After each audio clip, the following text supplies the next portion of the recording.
अच्छा सर, आज हमारा रिफ्रेशर का स्टार्ट है। तो हम स्टार्ट में सर बेसिक टॉपिक से स्टार्ट करेंगे और आज हम अपॉइंटमेंट ऑफ ऑडिटर्स को देख रहे हैं। अच्छा, इसके अलावा भी जनरल टॉपिक्स हैं जो कि आईएसओ 200 है, आईएसओ 210 है। इसके अलावा प्लानिंग से रिलेटेड है। उनको मैं डिटेल में देखूंगा जैसे ही तुम लोगों के साथ और दूसरे स्टूडेंट्स आएंगे। अभी आज हम बेसिकली एक जनरल टॉपिक्स में से एक नया टॉपिक स्टार्ट कर रहे हैं जो कि अपॉइंटमेंट ऑफ ऑडिटर्स और जो कि बहुत फ्रिक्वेंटली टेस्ट होता है। तो यार ये बड़ा छोटा टॉपिक है, इसमें ज्यादा टाइम नहीं लगेगा और तुम में से ज्यादातर जो है रिफ्रेशर वाले हैं, तो तुम लोग ज्यादातर इसमें से फेमिलियर हो गए चीजों से। तो बस मैं इसमें एक इसको स्टार्ट करके एक ओवरऑल ओवरव्यू दूंगा तुम लोगों को और फिर इसमें हम पास्ट पेपर्स की प्रैक्टिस करेंगे जो कि ज्यादा इंपॉर्टेंट एरियाज और फ्रीक्वेंट बेसिस पे टेस्ट होता है। अच्छा, तुम लोगों को सबको पता होगा कि पाकिस्तान में कंपनीज का ऑडिट होता है। सर हम सबको पता है। अच्छा सर, ऑडिट करने के लिए एक इंडिपेंडेंट ऑडिटर होना चाहिए। सर आपको पता है एक इंडिपेंडेंट ऑडिटर होता है। सर उसकी कोई क्वालिफिकेशन भी होती है, उसका कोई क्राइटेरिया भी होता है। ऐसा नहीं होता कि हर कोई ऑडिटर बन जाए। तो सर इसका क्राइटेरिया हम पहले देख लेते हैं कि ऑडिटर कौन हो सकता है। सर आपको ये पता है कि एंटिटीज जो होती हैं वो मुख्तलिफ टाइप्स की होती हैं। मैं पहले भी डिस्कशन कर चुका था, दोबारा बता देता हूँ जल्दी से। सर एंटिटीज जो होती हैं सर, सोल प्रोप्राइटरशिप भी होती है सर, यानी कि इंडिविजुअल बिजनेस हो सकता है।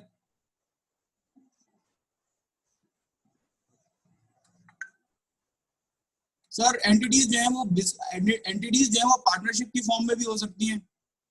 सर एक या दो इंडिविजुअल मिलके कोई बिजनेस करें, या सर एंटिटीज जो है वो कंपनी की फॉर्म में भी हो सकती है। कंपनी इनकॉर्पोरेटेड हो सकती है, लिमिटेड लायबिलिटी कंपनीज भी हो सकती हैं। अच्छा सर, हम सबको पता है सर, ये तो फॉर्म्स है, वेज है बिजनेस को करने की। सर हम सबको पता है कि सर सोल प्रोप्राइटरशिप और पार्टनरशिप का पाकिस्तान में ऑडिट नहीं होता। इवन दो कि ये लोग बिजनेस कर सकते हैं पर इनकी ऑडिट की कोई मैंडेटरी रिक्वायरमेंट नहीं है। तो सर इनकी तो जान छोड़ गई ऑडिट से। तो सर ऑडिट किसने करना है, ऑडिट किसका होना है? सर ऑडिट पाकिस्तान के अंदर कंपनीज का होना है। सर वो कंपनीज जो कि कंपनीज एक्ट के थ्रू रजिस्टर्ड हैं। अच्छा सर, तो सर ये ऑडिटर कौन होगा? सर ऑडिटर वो होगा जिसकी प्रिस्क्राइब क्वालिफिकेशन होगी जो कि क्राइटेरिया को मीट करेगा। तो सर वो क्राइटेरिया क्या है? सर वो सर क्राइटेरिया जल्दी से देख लेते हैं। सर आपको पता है कि कंपनीज जो है दो किस्म की होती हैं अगर हम ब्रॉडली स्पीक करें। कंपनीज एक तो प्राइवेट कंपनी होती है, एक प्राइवेट कंपनी होती है और एक पब्लिक कंपनी होती है। सर पब्लिक कंपनी और सर दूसरी प्राइवेट कंपनी। सर इनमें क्या फर्क है? सर इनमें बेसिकली फर्क होता है इनके आर्टिकल ऑफ एसोसिएशन में। प्राइवेट कंपनी के 50 से ज्यादा मेंबर्स नहीं हो सकते, रिस्ट्रिक्शन होती है शेयर ट्रांसफर पे, फ्रीली ट्रांसफर नहीं कर सकते। इस तरह की रिस्ट्रिक्शंस होती है प्राइवेट कंपनीज पे। बेसिकली प्राइवेट कंपनीज जो होता है ना, ये एक कंट्रोल, एक फैमिली सॉर्ट ऑफ बिजनेस होता है, फैमिली कंट्रोल बिजनेस होता है। इसकी कम्युनिटी लिमिटेड होती है और पब्लिक स्टेक इसके अंदर इन्वॉल्व नहीं होता। सर दोनों कंपनीज हैं, ऑडिट दोनों का होना है और क्वालिफिकेशन जो है वो हम ऑडिटर्स की देखने जा रहे हैं कि ऑडिटर कौन होगा इसका ऑडिटर।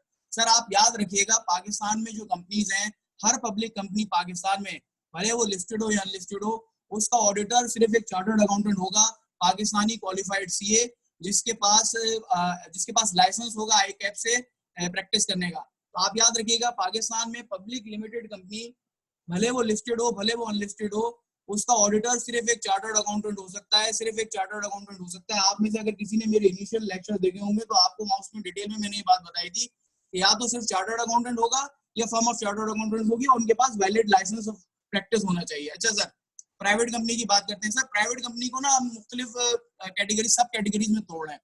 सर वो प्राइवेट कंपनी जो कि सब्सिडरी है पब्लिक कंपनी की। सर अगर ऐसी कोई प्राइवेट कंपनी है जो कि पब्लिक कंपनी की सब्सिडरी है, सर उसका भी चार्टर्ड अकाउंटेंट ही होगा, आई कैप से क्वालिफाइड चार्टर्ड अकाउंटेंट जिसके पास वैलिड प्रैक्टिस लाइसेंस होगा। सर वही हो सकता है, इसके अलावा दुनिया का कोई शख्स उसका ऑडिटर नहीं हो सकता पाकिस्तान में। आई कैप का क्वालिफाइड चार्टर्ड अकाउंटेंट या फिर सीए फर्म जिनके पास वैलिड लाइसेंस ऑफ प्रैक्टिस होगा। सर प्राइवेट कंपनीज की बात कर रहा हूँ। सर दूसरा केस, सर वो प्राइवेट कंपनी जिसका पेड अप कैपिटल 3 मिलियन या उससे ज्यादा है, वो प्राइवेट कंपनी जिसका पेड अप कैपिटल 3 मिलियन या उससे ज्यादा है। और सर यहाँ पे हम ये बात नहीं कर रहे कि वो जो है वो पब्लिक कंपनी, किसी पब्लिक कंपनी की सब्सिडरी, हम सिर्फ आइसोलेशन में बात कर रहे हैं कि वो प्राइवेट कंपनी जिसका पेड अप कैपिटल 3 मिलियन या उससे ज्यादा है। सर उस केस में भी चार्टर्ड अकाउंटेंट ही होगा, पाकिस्तानी क्वालिफाइड चार्टर्ड अकाउंटेंट ही होगा जिसके पास वैलिड लाइसेंस ऑफ प्रैक्टिस होगा। अच्छा सर, ऐसा भी तो हो सकता है कि एक पब्लिक कंपनी है, एक मिसाल दे रहा हूँ, एक पब्लिक कंपनी है जिसका पेड अप कैपिटल जो है वो 3 मिलियन से कम है, मिसाल के तौर पे 3 मिलियन से कम है, और तो उसका उसका उसका ऑडिटर क्या चार्टर्ड अकाउंटेंट हो सकता है? हाँ सर, हो सकता है, लेकिन चार्टर्ड अकाउंटेंट के साथ कॉस्ट एंड मैनेजमेंट अकाउंटेंट भी हो सकता है। सर यहाँ पे ना आईसीएमए वालों को थोड़ी सी रियायत दे दी है रेगुलेटर्स ने, और कहा है कि वो प्राइवेट कंपनी जिसका पेड अप कैपिटल 3 मिलियन से कम है, उस केस में क्वालिफाइड आईसीएमएस भी चाहे तो ऑडिट कर सकते हैं, लेकिन चार्टर्ड अकाउंटेंट्स पे पाबंदी नहीं है। अच्छा सर, एक बच्चा ये भी सवाल कर सकता है कि सर ऐसा भी तो हो सकता है कि एक एक प्राइवेट कंपनी है जिसका पेड अप कैपिटल, मैं यहाँ लिख देता हूँ, private company for example, private company है जिसका पेड अप शेयर कैपिटल जो है वो लेस देन 3 मिलियन है, लेस देन 3 मिलियन है, प्लस वो सब्सिडरी है पब्लिक कंपनी की, subsidiary of public company. Sir इस केस में क्या आईसीएमए ऑडिटर अपॉइंट हो सकता है? नहीं सर, क्योंकि सर इसमें केस ए जो है ना वो अप्लाई कर रहा है, क्योंकि ये प्राइवेट कंपनी जो है वो सब्सिडरी है पब्लिक कंपनी की। तो जो भी सिनेरियो पहले अप्लाई कर जाएगा ना सर, उस केस में हम देखेंगे कि एलिजिबल कौन है। तो सर उस केस में कि अगर एक प्राइवेट कंपनी है जिसका पेड अप कैपिटल 3 मिलियन से कम है और वो पब्लिक कंपनी की सब्सिडरी है, तो उस केस में भी सिर्फ आईकैप का qualified CA chartered accountant appoint हो सकता है एज ऑडिटर। उस केस में cost and management accountant appoint नहीं हो सकता। अच्छा सर, एक और सिनेरियो भी है, फर्ज करें अगर एक प्राइवेट कंपनी है जिसका पेड अप कैपिटल सिर्फ 1 मिलियन है, यानी 10 लाख के अंदर अंदर है, सर उस केस में क्या ऑडिट होना चाहिए? सर आपको पता है आपका कंपनी एक्ट जो है हर उस प्राइवेट कंपनी को जिसका पेड अप कैपिटल 1 मिलियन यानी 10 लाख के अंदर अंदर है, सर उसके लिए एग्जेम्पशन है, जरूरी नहीं है कि उसका ऑडिट हो। यानी सर पाकिस्तान में ऐसी प्राइवेट कंपनी भी है जिनका पेड अप कैपिटल अगर 1 मिलियन से कम हो तो उसको ऑडिट कराने की जरूरत नहीं है, यहाँ पे स्टैट्यूटरी ऑडिट की एग्जेम्पशन है। तो सर जब एग्जेम्पशन है तो जरूरत ही नहीं है, फिर ना तो चार्टर्ड अकाउंटेंट से कराने की जरूरत है, ना आईसीएमए से कराने की जरूरत है। तो सर ये आपके लिए अभी मैंने सिर्फ जॉट डाउन कर दी थी चीजें। कभी आपसे सवाल आ जाए कि यार जरूर के पाकिस्तान में क्या जरूरी है कि हर प्राइवेट कंपनी का ऑडिट होगा, तो आप एकदम मत बोल दीजिएगा कि नहीं पाकिस्तान चूंकि कंपनी है तो प्राइवेट कंपनी है तो हर हालत में उसका ऑडिट होगा। नहीं सर, अगर वो प्राइवेट कंपनी है और उसका पेड अप कैपिटल 1 मिलियन से कम है, 1 मिलियन के अंदर अंदर है, तो उसके लिए एग्जाम्पशन है, कंपनी एक्ट जो है उसको एग्जाम्प्ट कर रहा है फ्रॉम स्टैट्यूटरी ऑडिट।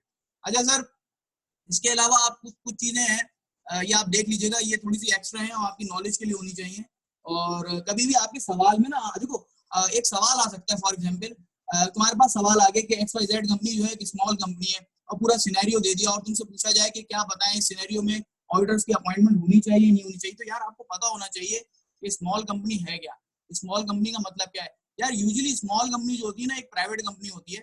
ये कंपनीज एक्ट की मैं बात कर रहा हूँ क्योंकि हम आज कंपनीज एक्ट के सेक्शन देखने तो थोड़ा सा कंपनीज एक्ट को जो है ना देखेंगे और उसको कोरिलेट कर लेंगे, लिंक कर लेंगे कि कहाँ से तुम्हारा एग्जामिनर अगर चाहे तो पूछ सकता है। सर स्मॉल कंपनी यूजुअली जो है ना प्राइवेट कंपनी होती है, और उसके फीचर्स ये होते हैं कि उसका पेड अप कैपिटल जो है वो 10 मिलियन 1 करोड़ से ज्यादा का नहीं होना चाहिए, उसका टर्नओवर जो है वो 100 मिलियन से ज्यादा नहीं होना चाहिए और उसके पास 250 से ज्यादा एम्प्लॉइज नहीं होने चाहिए। अगर इनमें से कोई भी चीज जो है, कोई भी अगर रिस्ट्रिक्शन जो है वो अगर रिस्ट्रिक्शन एक्सीड हो जाती है, यानी रिस्ट्रिक्शन से इससे ज्यादा हो जाता है, फॉर एग्जांपल एम्प्लॉइज जो है वो 250 से ज्यादा हो जाते हैं, या फिर टर्नओवर जो है 100 मिलियन से ज्यादा हो जाता है, या पेड अप कैपिटल 1 मिलियन से 10 मिलियन से ज्यादा हो जाता है, तो सर फिर वो स्मॉल कंपनी जो है वो नहीं रहेगी। ये तमाम एक्सक्लूजन को एक साथ इन्होंने अप्लाई करना है, तमाम बातें एक साथ होंगी तो वो स्मॉल कंपनी कहलाएगी।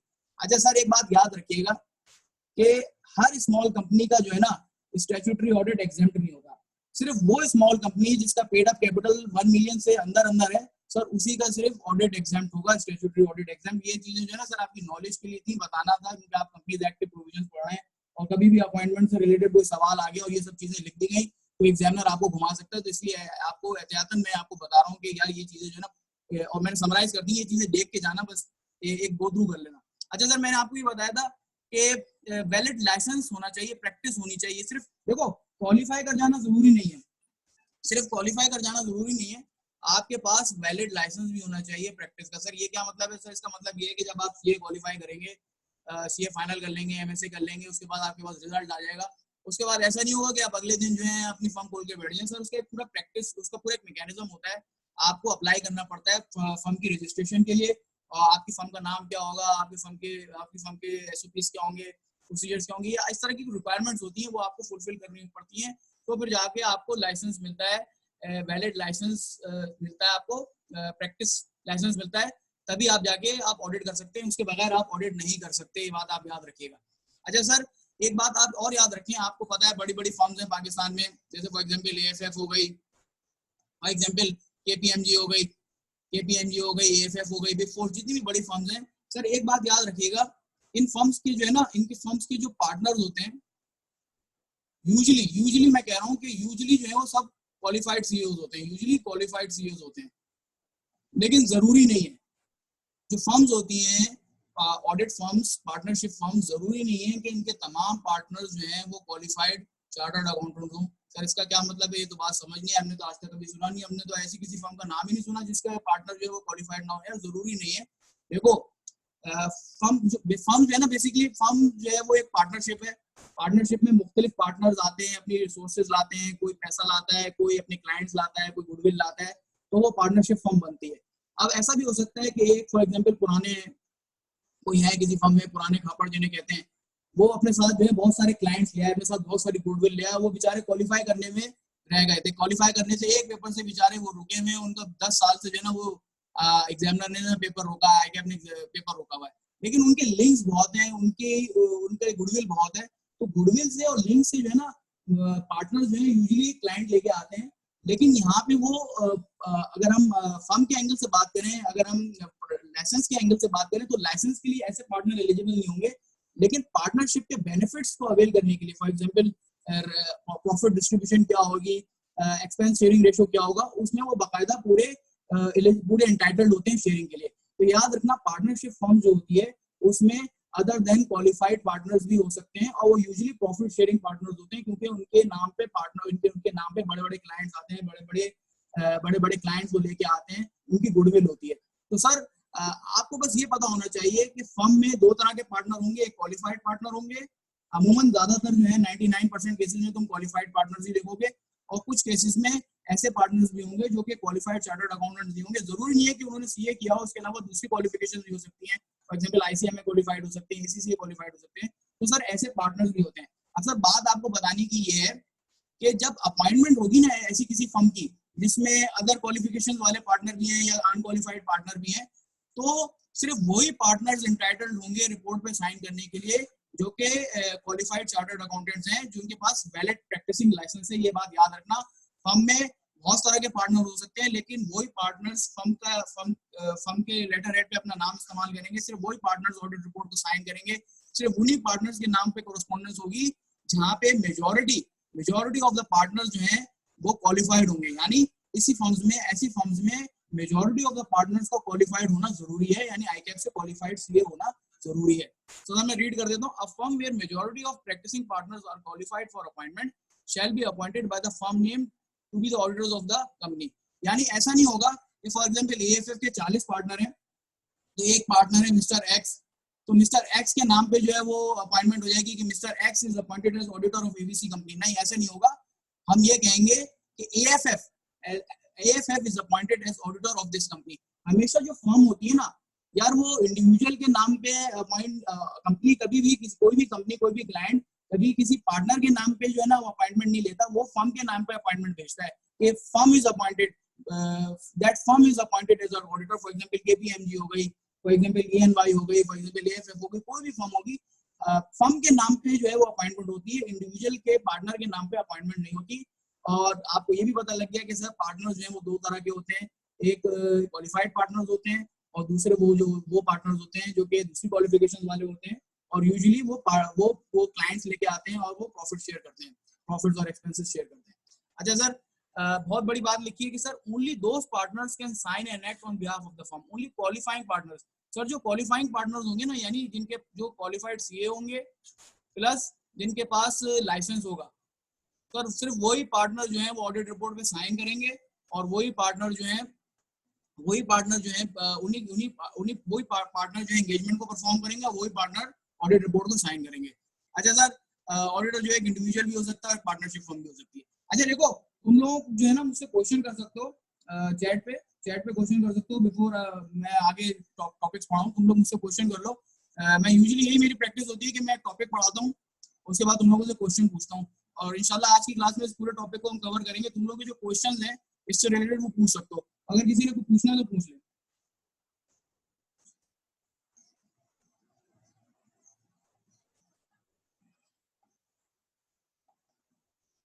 यार सलमान, तुमने जो सवाल पूछा है ना इसका रिवाइज्ड फाइनेंशियल रिपोर्टिंग फ्रेमवर्क का, यार ये हमारे हमारे सिलेबस में है नहीं, तो मैंने तो बस तुम लोगों को बताया था कि ये इनके बेसिकली बेनिफिट्स होते हैं कुछ स्मॉल कंपनीज के, ये डायरेक्टली रिलेटेड नहीं है।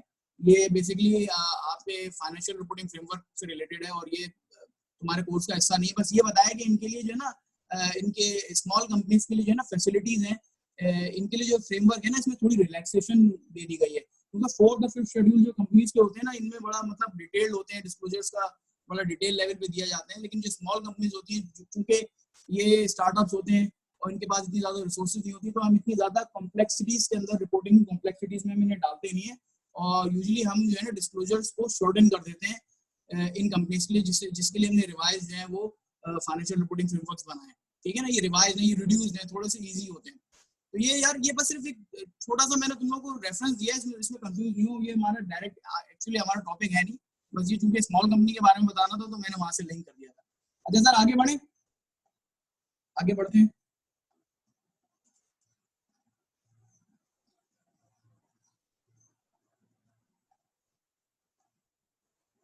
चलो सर आगे बढ़ते हैं, क्वेश्चन अगर आपका है तो पूछ लें, वरना फिर हम आगे बढ़ रहे हैं। कोई एलिजिबिलिटी से रिलेटेड अगर कोई तुम लोगों का सवाल है कि कौन अपॉइंट हो सकता है। अच्छा एक चीज मैं तुम लोगों को बता दूं बच्चों, एक चीज मुझे याद आ गई यार, अभी एक रिसेंट चेंजेस आई हैं हमारे अंदर कंपनीज एक्ट के अंदर। आप लोगों को पता होगा यार, ये जो 3 मिलियन की जो लिमिट है ना, अब इसको बिल्कुल रिसेंटली जो है तकरीबन 1-2 हफ्ते पहले या 10-12 दिन पहले जो है ना, इसको चेंज करके इसको 10 मिलियन तक कर दिया गया है। ठीक है ना, लेकिन लेकिन ये तुम्हारे लिए एप्लीकेबल नहीं है, क्योंकि जितनी भी चेंजेस आती है ना एक्ट रेगुलेशन के अंदर, वो आई कैप में 6 महीने बाद टेस्ट होती है, यानी जब वो एप्लीकेबल हो जाती है उसके 6 महीने बाद उनको एग्जामिनर टेस्ट करता है। तो अभी ये कंफ्यूज नहीं होना कि सर ये हमने तो कहीं देख लिया था कि ये जो पेड अप कैपिटल था प्राइवेट कंपनी का, अब इसको 3 मिलियन से हटा के 10 मिलियन तक कर दिया गया है। तो 10 मिलियन तक, 10 मिलियन से फॉर एग्जाम्पल ये 10 मिलियन तक जो है तक जो है वो तुम्हारा cost and management accountant audit कर सकता है। सर अब जो चेंजेस आई हैं मैं आपको बता दूं, अब जो चेंजेस आई हैं ये चेंज आई है कि एक प्राइवेट कंपनी जिसका पेड अप कैपिटल 10 मिलियन तक है, 10 मिलियन तक या 10 मिलियन के अंदर अंदर है, उसका audit cost and management accountant भी कर सकता है। सर पहले जो लिमिट थी ये पहले 3 मिलियन थी, अब इसको 10 मिलियन कर दिया गया, लेकिन तुम्हारे एग्जाम में टेस्ट नहीं होगा, ये तुम्हारे लिए एग्जामिनर टेस्ट नहीं करेगा, क्योंकि ये रिसेंट चेंज आई है और तुम्हारा एग्जामिनर सिर्फ 6 महीने जो चेंजेस गुजर जाती है, जिनको 6 महीने कंप्लीट हो जाते हैं, उन चेंजेस को टेस्ट करता है। तो इस चेंज को तुम्हारा एग्जामिनर टेस्ट नहीं करेगा, तो परेशान नहीं होना। अगर सवाल आए तो 3 मिलियन ही लिख के आना, कि 3 मिलियन से अगर पेड अप कैपिटल ज्यादा होगा तो चार्टर्ड अकाउंटेंट होगा, 3 मिलियन से पेड अप कैपिटल कम होगा then only cost and management accountant हो सकता है। ठीक है, क्लियर है बच्चों, ये बात जो है ना, ये बात तुम लोग की नजरों से गुजरेगी कि 3 मिलियन से 10 मिलियन हो गई, तो कंफ्यूज नहीं रहना, तुम्हारे पेपर में टेस्ट नहीं होगी। अच्छा सर आगे बढ़ते हैं। अच्छा सर आपको पता है क्योंकि अपॉइंटमेंट हम पढ़ रहे हैं, तो जरा हम देख लेते हैं कि कंपनी में ऑडिटर्स जो है किस किस स्टेजेस पे अपॉइंट होते हैं, और उनकी ऑडिटर्स को हम क्या क्या नाम दे सकते हैं। फॉर एग्जाम्पल अगर फर्स्ट ईयर है तो फर्स्ट ईयर में अगर ऑडिटर अपॉइंट होते हैं तो हम उन्हें फर्स्ट ईयर ऑडिटर्स कह सकते हैं, और अगर सब्सिक्वेंट ईयर्स में अगर ऑडिटर्स अपॉइंट होते हैं तो हम उन्हें सब्सिक्वेंट ऑडिटर्स कह सकते हैं। सर एक कंपनी की जरा टाइमलाइन देख लेते हैं, बड़े आसान सा है ये, कंपनी की एक टाइमलाइन देख लेते हैं और इसमें देखते हैं कि ऑडिटर्स जो है वो किस स्टेज पे अपॉइंट होते हैं। सर फर्ज करें ये कंपनी, हम एक कंपनी स्टैब्लिश करने जा रहे हैं, तो आपको पता है कि कंपनी स्टैब्लिश जो है ना वो स्पॉन्सर्स करती है, कंपनी को इनकॉर्पोरेट जो है वो स्पॉन्सर्स कराती है। फर्स्ट करें 4-5 स्पॉन्सर्स इकट्ठे हो जाते हैं, पैसा जमा करते हैं, लीगल फॉर्मेलिटीज को फुलफिल करते हैं, और सर एक कंपनी इनकॉर्पोरेट कर लेते हैं। यानी उन्होंने पेपर पे कंपनी इनकॉर्पोरेट कर ली, उन्हें इनकॉर्पोरेशन की डेट पता लग गई। सर इस स्टेज पे ये जो स्पॉन्सर्स होते हैं ना, यूजुअली यही स्पॉन्सर्स होते हैं ना, यही फर्स्ट डायरेक्टर्स बनते हैं, क्योंकि आपको पता है कि जब कंपनी इनकॉर्पोरेट होगी तो मेमोरेंडम भी चाहिए होगा, आर्टिकल ऑफ एसोसिएशन भी चाहिए होगा, और आपको पता है मेमोरेंडम ऑफ एसोसिएशन में डायरेक्टर्स के नाम लिखने होते हैं, और ऑब्वियसली जो स्पॉन्सर्स होते हैं वही यूजुअली जो है वो फर्स्ट डायरेक्टर्स होते हैं। अच्छा सर फर्स्ट डायरेक्टर्स हो गए, कंपनी जो है वो पेपर पे आ गई, अभी सर इन्होंने अपने ऑपरेशन स्टार्ट नहीं किए। अच्छा आपको पता होना चाहिए कि जैसे ये फर्स्ट डायरेक्टर्स जो हैं, ये इनके नाम जो थे वो स्पॉन्सर्स ने मेंशन किए मेमोरेंडम पे, बिल्कुल इसी तरह ये फर्स्ट डायरेक्टर्स जो होते हैं ना सर, यही फर्स्ट डायरेक्टर्स आपके फर्स्ट ऑडिटर्स को अपॉइंट करते हैं। सर क्या मतलब, sir with in 90 days, company की इनकॉर्पोरेशन डेट के 90 डेज के अंदर अंदर जो फर्स्ट डायरेक्टर्स होंगे ना कंपनी के, सर ये ऑडिटर्स अपॉइंट करेंगे विद इन 90 डेज। अच्छा सर ये वो वाहिद इंस्टेंस है, ये वाहिद इंस्टेंस है जहां डायरेक्टर जो है वो ऑडिटर्स को अपॉइंट कर रहे हैं, ये वाहिद इंस्टेंस है। इसके अलावा डायरेक्टर्स कहीं भी ऑडिटर्स को कहीं भी किसी भी जगह पे ऑडिटर्स को अपॉइंट नहीं कर सकते। सिर्फ फर्स्ट ऑडिटर्स को, ये फर्स्ट डायरेक्टर्स को ये प्रिविलेज हासिल है कि वो फर्स्ट ऑडिटर्स कंपनी के अपॉइंट कर सकते हैं within 90 days of the date of incorporation. अच्छा सर आपको पता लग गया कि सर डेट इनकॉर्पोरेशन हो गई कंपनी की। सर आपको पता है कि इस कंपनी की इनकॉर्पोरेशन के 16 मंथ्स के अंदर अंदर आपने फर्स्ट एजीएम कंपनी की करवानी है। फर्स्ट एजीएम कंपनी की इनकॉर्पोरेशन डेट के 16 महीने के अंदर अंदर कराई जाती है, सब आपको पता है, कंपनी एक्ट में लिखा हुआ है। अच्छा सर जब आपकी फर्स्ट एजीएम होगी ना, तो ये जो आपके फर्स्ट ऑडिटर्स हैं जिनको फर्स्ट डायरेक्टर्स ने अपॉइंट किया है, ये सिर्फ फर्स्ट एजीएम तक ऑफिस होल्ड करेंगे। अब ये 16 महीने भी हो सकते हैं, ये 12 महीने भी हो सकते हैं, 13 महीने भी हो सकते हैं, मैक्सिमम जो होगी ना ये ऑफिस जो है 16 महीने के लिए होल्ड कर सकते हैं आपके फर्स्ट ऑडिटर्स, मैक्सिमम 16 महीने, क्योंकि इसके बाद तो फर्स्ट एजीएम हो जाती है। अच्छा सर जब फर्स्ट एजीएम होती है तो आप सबको पता है कि फर्स्ट एजीएम में मेंबर्स जो हैं वो उनको बुलाया जाता है, वो कंपनी के मुख्तलिफ एजेंडाज होते हैं, जिसमें फॉर एग्जांपल आपके ऑडिटर्स की अपॉइंटमेंट होगी, सब्सिक्वेंट ऑडिटर्स की अपॉइंटमेंट, उनको देखना होता है, कंपनी के अकाउंट्स का अप्रूवल देना होता है, डिविडेंड का अप्रूवल देना होता है, तो इस तरह के मुख्तलिफ एजेंडाज देखते हैं।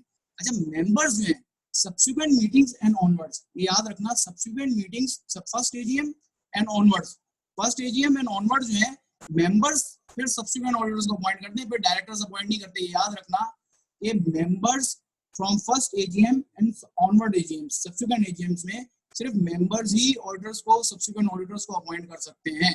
ये बात आपने क्लियर रखी। और अगर हम इन जनरल बात करें कि सर ऑडिटर्स को कौन अपॉइंट करता है, तो हम जनरली ये कहेंगे कि सर जनरली किसी भी कंपनी में ऑडिटर्स को उस कंपनी के मेंबर्स अपॉइंट करते हैं, बस सिर्फ जो फर्स्ट ऑडिटर होता है उसको कंपनी के डायरेक्टर अपॉइंट करते हैं। ठीक है बच्चों, क्लियर रहेगी बात। अच्छा सर ये जो फर्स्ट ऑडिटर होंगे, जो सब्सिक्वेंट ऑडिटर्स होंगे सर, ये नेक्स्ट एजीएम की कंक्लूजन तक अपना ऑफिस होल्ड करेंगे। अगर आपसे सवाल पूछ लिया जाए कि ऑडिटर्स जो हैं वो कब तक अपना ऑफिस होल्ड करेंगे, तो आप ये कहेंगे कि यूजुअली वो अपना ऑफिस जो है वो सब्सिक्वेंट एजीएम तक होल्ड करते हैं, यानी जो नेक्स्ट एजीएम होगी उस एजीएम तक अपना ऑफिस होल्ड करेंगे, क्योंकि एजीएम में ही ऑडिटर अपॉइंट होता है और अगली एजीएम की कंक्लूजन तक ऑडिटर जो है वो अपना ऑफिस होल्ड करता है। अच्छा सर ये आपको एक कंपनी की टाइमलाइन पता लग गई, कंपनी का फ्लो पता लग गया। बिल्कुल इसी तरीके से सर मैंने जो अपॉइंटमेंट की आपकी अपॉइंटमेंट रिमूवल और दूसरे जो आपके टॉपिक्स थे, मैंने इनको डिवाइड कर दिया कि ये एक्शन कौन ले रहा है। फॉर एग्जांपल डायरेक्टर की अपॉइंटमेंट के केस में क्या होगा, अगर डायरेक्टर्स अपॉइंट करते हैं, अगर मेंबर्स अपॉइंट करते हैं ऑडिटर्स को क्या होगा, या रिमूव करते हैं तो क्या होगा, और अगर कमीशन यानी कि एसईसी भी अपॉइंट करती है, रिमूव करती है तो क्या होगा। तो मैंने उसकी थोड़ा सा समराइज कर दिया है, इसको हम जल्दी देख लेते हैं, बहुत आसान है। सर अपॉइंटमेंट डायरेक्टर्स कब करेंगे, ऑडिटर्स की। अच्छा ये ऑडिटर्स के रेफरेंस से ये जो बनाया ना मैंने, कॉलम जो बनाया है, कॉलम जो टेबल जो बनाया है मैंने ऑडिटर्स के रेफरेंस से बनाया, तो तुम्हें ये बड़ा समराइज वे में मैंने प्रेजेंट कर दिया है। सर अपॉइंटमेंट जो है डायरेक्टर्स कब करते हैं, सर सिर्फ फर्स्ट ऑडिटर की। द फर्स्ट ऑडिटर और auditors of the company shall be appointed by the board first directors, मैंने लिख दिया है by the board first directors within 90 days of the date of incorporation of the company। ये तो आपको पता लग गया सर, बहुत सिंपल सी बात है सर, 90 डेज के अंदर अंदर अपॉइंट करना है। और अगर 90 डेज के अंदर अपॉइंट नहीं किया तो क्या होगा, तो सर फिर कमीशन अपॉइंट करेगी, वो हम देखते हैं आगे। अच्छा सर टर्म देख लेते हैं हम। फर्स्ट ऑडिटर की जो होल्ड करेंगे office, they shall hold office till the conclusion of first AGM. ये सर हमने ऊपर भी देखी थी, इसमें कोई इसमें सिंपल सी बात है भाई, जो एजीएम नेक्स्ट एजीएम होगी उस वक्त तक ऑफिस होल्ड करेगा ऑडिटर। अच्छा सर इनकी रेम्यूनरेशन कौन फिक्स करेगा, इनकी रेम्यूनरेशन जिसने अपॉइंट किया वो फिक्स करेगा, बोर्ड फिक्स करेगा। अच्छा सर एक ऑडिटर फॉर एग्जांपल अगर फर्स्ट ऑडिटर जो है वो डायरेक्टर्स ने अपॉइंट कर लिए, तो सर तो क्या सर डायरेक्टर्स जो हैं वो उन फर्स्ट ऑडिटर्स को रिमूव कर सकते हैं? नहीं। एक बात आप याद रखिएगा कि डायरेक्टर्स जो हैं, फर्स्ट डायरेक्टर्स ने जो फर्स्ट ऑडिटर्स अपॉइंट किए होते हैं, डायरेक्टर्स इनको रिमूव नहीं कर सकते।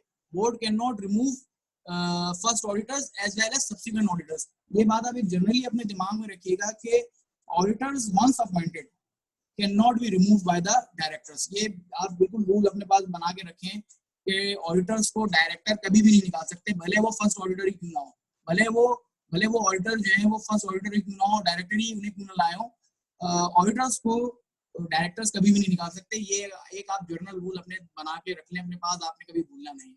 अच्छा सर फॉर एग्जाम्पल ऐसा भी तो हो सकता है कि मैं कंपनी का डायरेक्टर हूँ, फर्स्ट डायरेक्टर हूँ, मैंने फर्स्ट ऑडिटर्स को अपॉइंट कर लिया और किसी वजह से फर्स्ट ऑडिटर्स जो थे वो अपनी एंगेजमेंट कंटिन्यू नहीं कर सके। हो सकता है या ये कह लें कि कैजुअल वैकेंसी आ गई in the office of that auditor, तो sir in that case casual vacancy जो है सर डेथ के केस में भी हो सकती है, ऐसा भी हो सकता है कि भाई ऑडिटर जो है उसकी डेथ हो जाए अनफॉर्चुनेटली, या ऐसा भी हो सकता है कि ऑडिटर जो है सब्सिक्वेंटली डिस्क्वालीफाई हो जाए, या सर ऐसा भी हो सकता है कि ऑडिटर रिजाइन कर दे, फॉर एग्जांपल उसकी फर्म्स के एक्सपेंसेस मीट अप ना हो रहे हो, या सर ऐसा भी हो सकता है कि पार्टनरशिप फर्म में झगड़ा हो गया हो। देखो पार्टनरशिप फर्म की ब्रेक होती है और क्लाइंट जो है वो एक दूसरे के तोड़े जाते हैं, तो ये सब बातें आप लोगों को पता होनी चाहिए कि पार्टनरशिप फर्म भी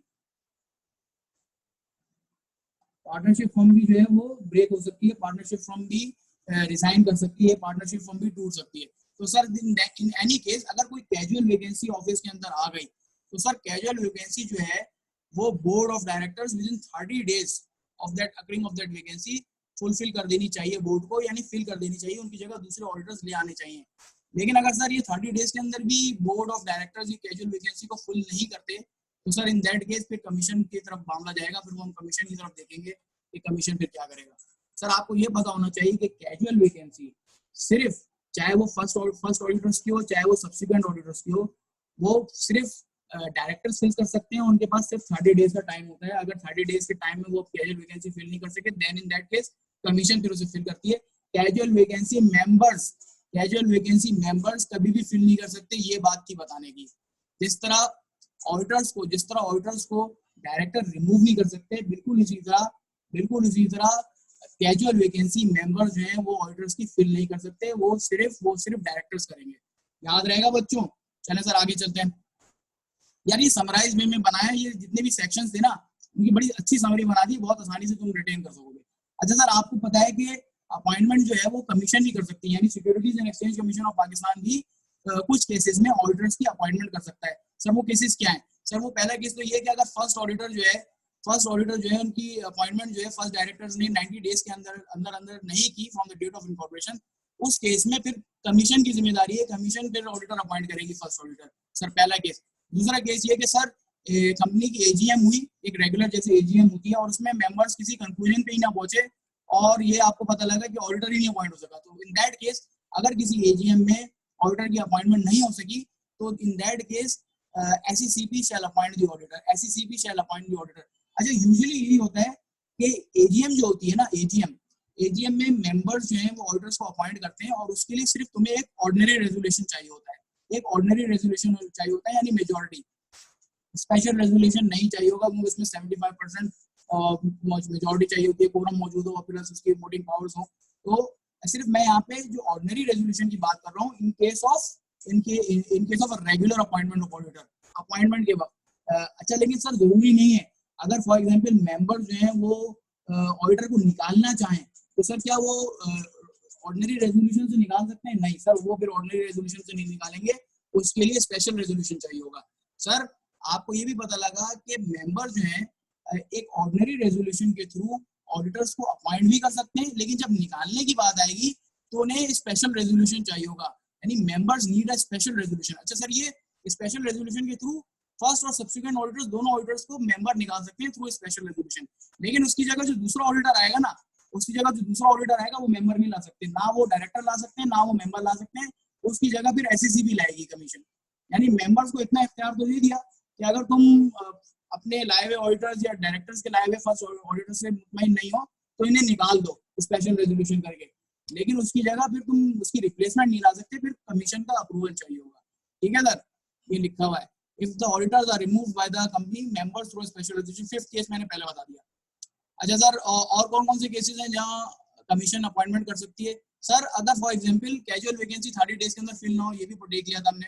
सर अगर फॉर एग्जांपल ऑडिटर जो है अपॉइंट हुआ किसी कंपनी में और किसी वजह से उसने कहा कि यार मैंने तो काम ही नहीं करना, मैं जाऊंगा ही नहीं उठ के क्लाइंट पे, और उसने रिजाइन नहीं किया, इसने उसके ऑफिस में कैजुअल वैकेंसी नहीं आई। बात सुनो, फर्क है। मैं ये जो फोर्थ बता रहा हूँ तुम लोगों को, ये वाला केस, यहाँ ये हुआ कि कंपनी ने ऑडिटर को अपॉइंट किया और ऑडिटर जो है वो उठ के गए नहीं क्लाइंट के पास, उसकी दुश्मनी हो गई, क्या हो गया आपको, फॉर एग्जांपल कोई उनके कॉन्फ्लिक्ट्स आए और वो रिस्पॉन्ड नहीं कर रहा है, auditor is not responding to the client. अच्छा उसने रिजाइन नहीं किया, उसने एंगेजमेंट से विड्रॉ नहीं किया, in that case SCCP shall appoint the auditor. यानी हम ये कह सकते हैं कि existing auditor is unwilling to act, कुछ बता ही नहीं रहा यार, आ ही नहीं रहा, ना विड्रॉ कर रहा है ना रिजाइन कर रहा है। अच्छा अगर ये रिजाइन कर देता ना तो बच्चों याद रखना, रिजाइन के केस में कैजुअल वैकेंसी आती है, और रिजाइन के केस में जब कैजुअल वैकेंसी आती है तो फिर कमीशन नहीं देगी उसे पहले डायरेक्टर्स देखेंगे। ये फर्क है, मैंने इसलिए यहाँ पे हाईलाइट किया। पॉइंट नंबर 4, ये पूछ लो दोबारा अगर किसी ने पूछना है, ये इंपॉर्टेंट है। एग्जाम में ना 3-4 सवाल इस तरह के आए कि ऑडिटर जो था वो अनविलिंग टू एक्ट था, लेकिन ये बात उसमें कहीं लिखी हुई थी कि उसने रिजाइन किया नहीं किया। तो आप दोनों बातें करोगे कि अगर उसने रिजाइन कर दिया है तो 30 डेज के अंदर अंदर कैजुअल वैकेंसी डायरेक्टर्स को फिल करनी है, और अगर वो 30 डेज के अंदर नहीं करेंगे तो फिर कमीशन अपॉइंट करेगी। और अगर ऑडिटर ने रिजाइन नहीं किया और वो स्टिल अनविलिंग है एक्ट करने पे, तो फिर कमीशन ही करेगी, फिर डायरेक्टर नहीं करेंगे। अच्छा सर, पॉइंट नंबर 6 जो था वो ये था कि अगर फॉर एग्जाम्पल एक कंपनी ने ऑडिटर अपॉइंट किया और एक डिस्क्वालिफाइड पर्सन अपॉइंट कर लिया, वो हम बाद में देखेंगे कि डिस्क्वालिफिकेशंस की सिनेरियोज क्या है, तो कौन सी एक्सक्लूजन है, वो हम बाद में देखेंगे। अभी फर्स्ट कर लेते हैं कि अगर किसी एक डिस्क्वालिफाइड पर्सन को अपॉइंट कर लिया, फॉर एग्जांपल क्वालिफाइड सीए नहीं था या उसके पास लाइसेंस नहीं था, प्रैक्टिस नहीं थी, तो इन दैट केस कमीशन ही फिर कमीशन ही क्वालिफाइड पर्सन अपॉइंट करेगी। यानी अगर कंपनी ने गलती से किसी डिस्क्वालिफाइड पर्सन को भी अगर अपॉइंट कर लिया मेंबर्स ने या first director, first auditor case में फर्स्ट डायरेक्टर्स ने, तो उस गलती को सही करने का इख्तियार सिर्फ कमीशन के पास है। यार ये बातें याद रहेंगी, ये मतलब थोड़ा उसमें दिमाग लगाना पड़ेगा, ये थोड़ी सी जो है ना कोरिलेट करनी पड़ेंगी चीजों को, और ये एग्जामिनर जो है तुम्हारा इससे ठीक ठाक सवाल पूछ सकता है। पास पेपर में अगर तुम सवाल देखोगे ना तो आए। अच्छा सर, इनकी टर्म्स, सर जो भी कमीशन भी अगर फॉर एग्जाम्पल किसी ऑर्डर को अपॉइंट करेगा तो नेक्स्ट एजीएम तक जो है वो अपना ऑफिस होल्ड करेगा और उसकी रेम्यूनरेशन भी कमीशन फिक्स करेगा। सर ये पूरा मैंने चार्ट बना दिया किन चीजों का, सर अपॉइंटमेंट का, रेम्यूनरेशन का, रिमूवल का और कैजुअल वैकेंसी का। सर किसके अगेंस्ट? डायरेक्टर्स, मेंबर्स और कमीशन के अगेंस्ट, कि ये कब अपॉइंटमेंट कर सकते हैं, ये कब निकाल सकते हैं। यार इस पे कोई सवाल है पूछ लो, ये बड़ा अच्छा समराइज वे में मैंने चार्ट बनाया है, कोई इसमें सवाल है तो पूछ सकते हो।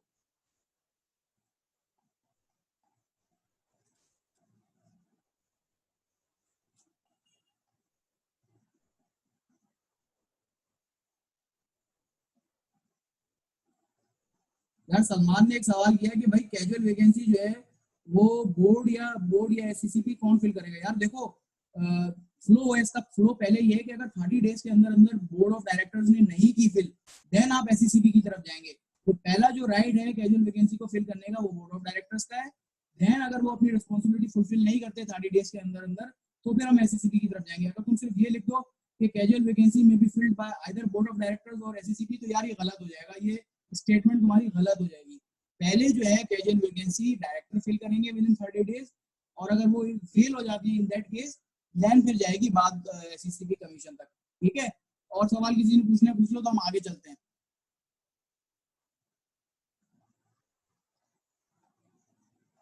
थोड़ा सा सोचो यार, सवाल इसके अंदर कर सकते हो सवाल, मैं फिर वरना मैं पूछता हूँ तुम लोगों से।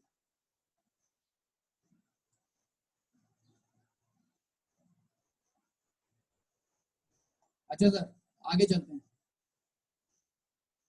अच्छा यार एक चीज देख लो, जब भी एक तुम लोगों को पता है कि जब भी मीटिंग होती है, एनुअल जनरल मीटिंग होती है कंपनी की, तो यार उसका नोटिस दिया जाता है। तुम सबने कंपनीज एक्ट पढ़ी होगी, कैफ 9 तक ऑब्वियसली पहुंच गए तो पढ़ा होगा कैफ 3। अच्छा, एजीएम का नोटिस भेजा जाता है जिसमें एजेंडा होता है।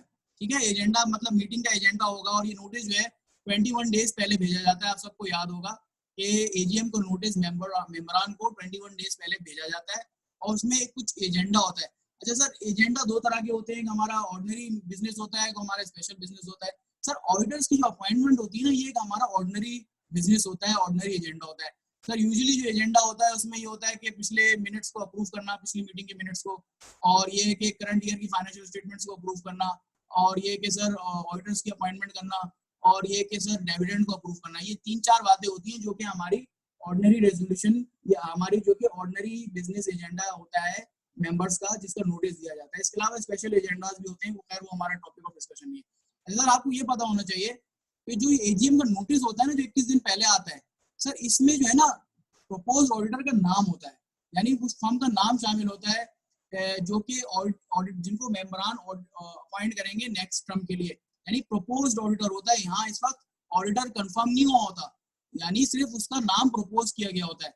और सर ये नाम जो प्रपोज करने वाले होते हैं ये कंपनी के डायरेक्टर्स होते हैं, यानी board of directors they recommend the name of auditor, they recommend the name of the proposed auditor to the members to approve them in the annual general meeting. अच्छा सर, ये board of directors को भी ना, ये जो proposed auditors हैं इनका नाम जो है ऑडिट कमेटी देती है। एक्चुअली अगर देखा जाए किसी भी कंपनी में जो बोर्ड की ऑडिट कमेटी होती है ना, एक्चुअली ये बोर्ड ऑडिट कमेटी ही रेफर करती है कि हमारा ऑडिटर कौन होना चाहिए।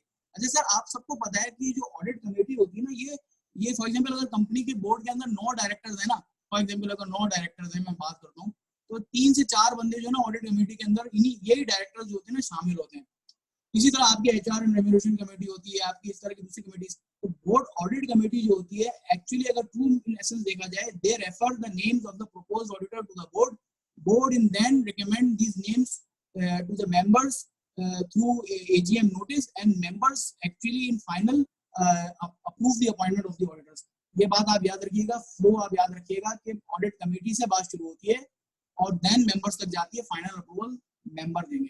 सर आगे चलते हैं, ये तो बेसिक थ्योरी की बातें थी।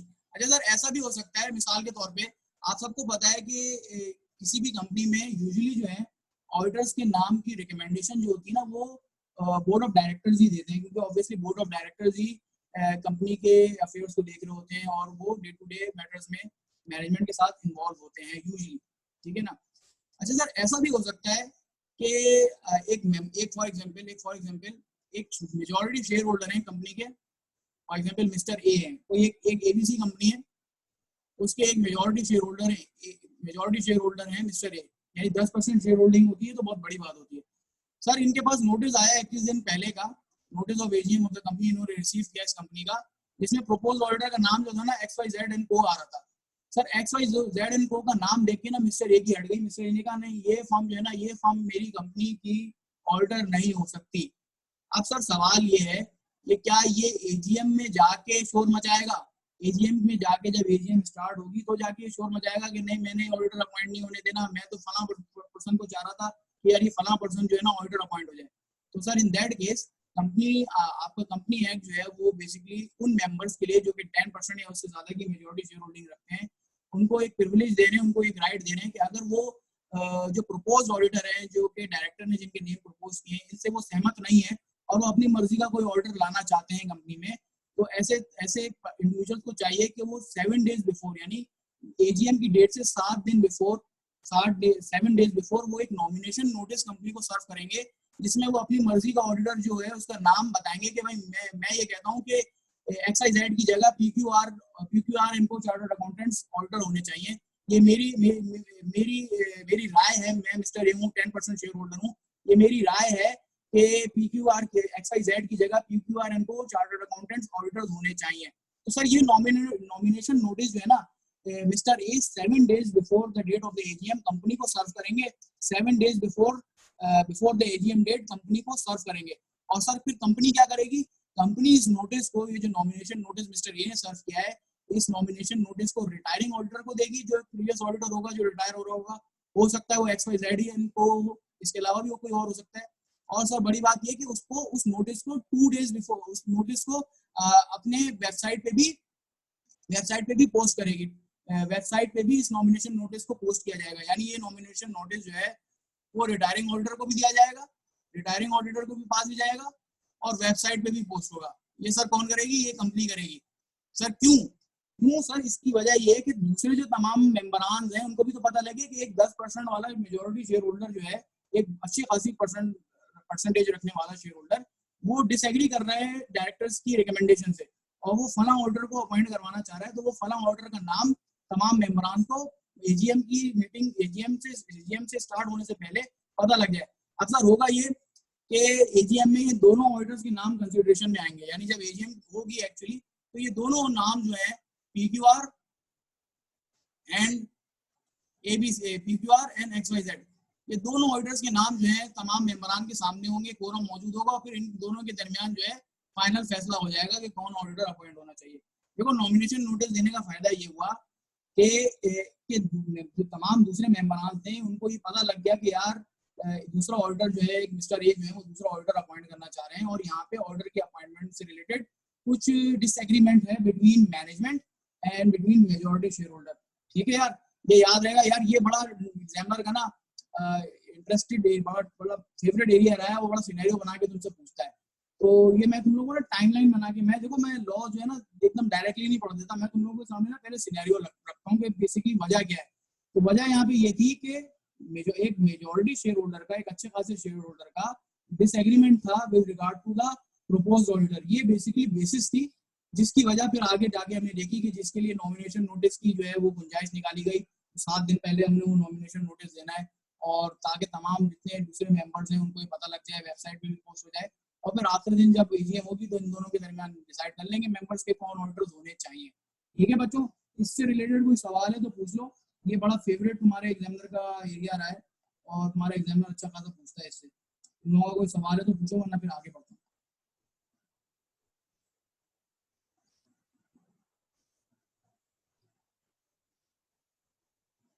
चैट पे पूछ लो।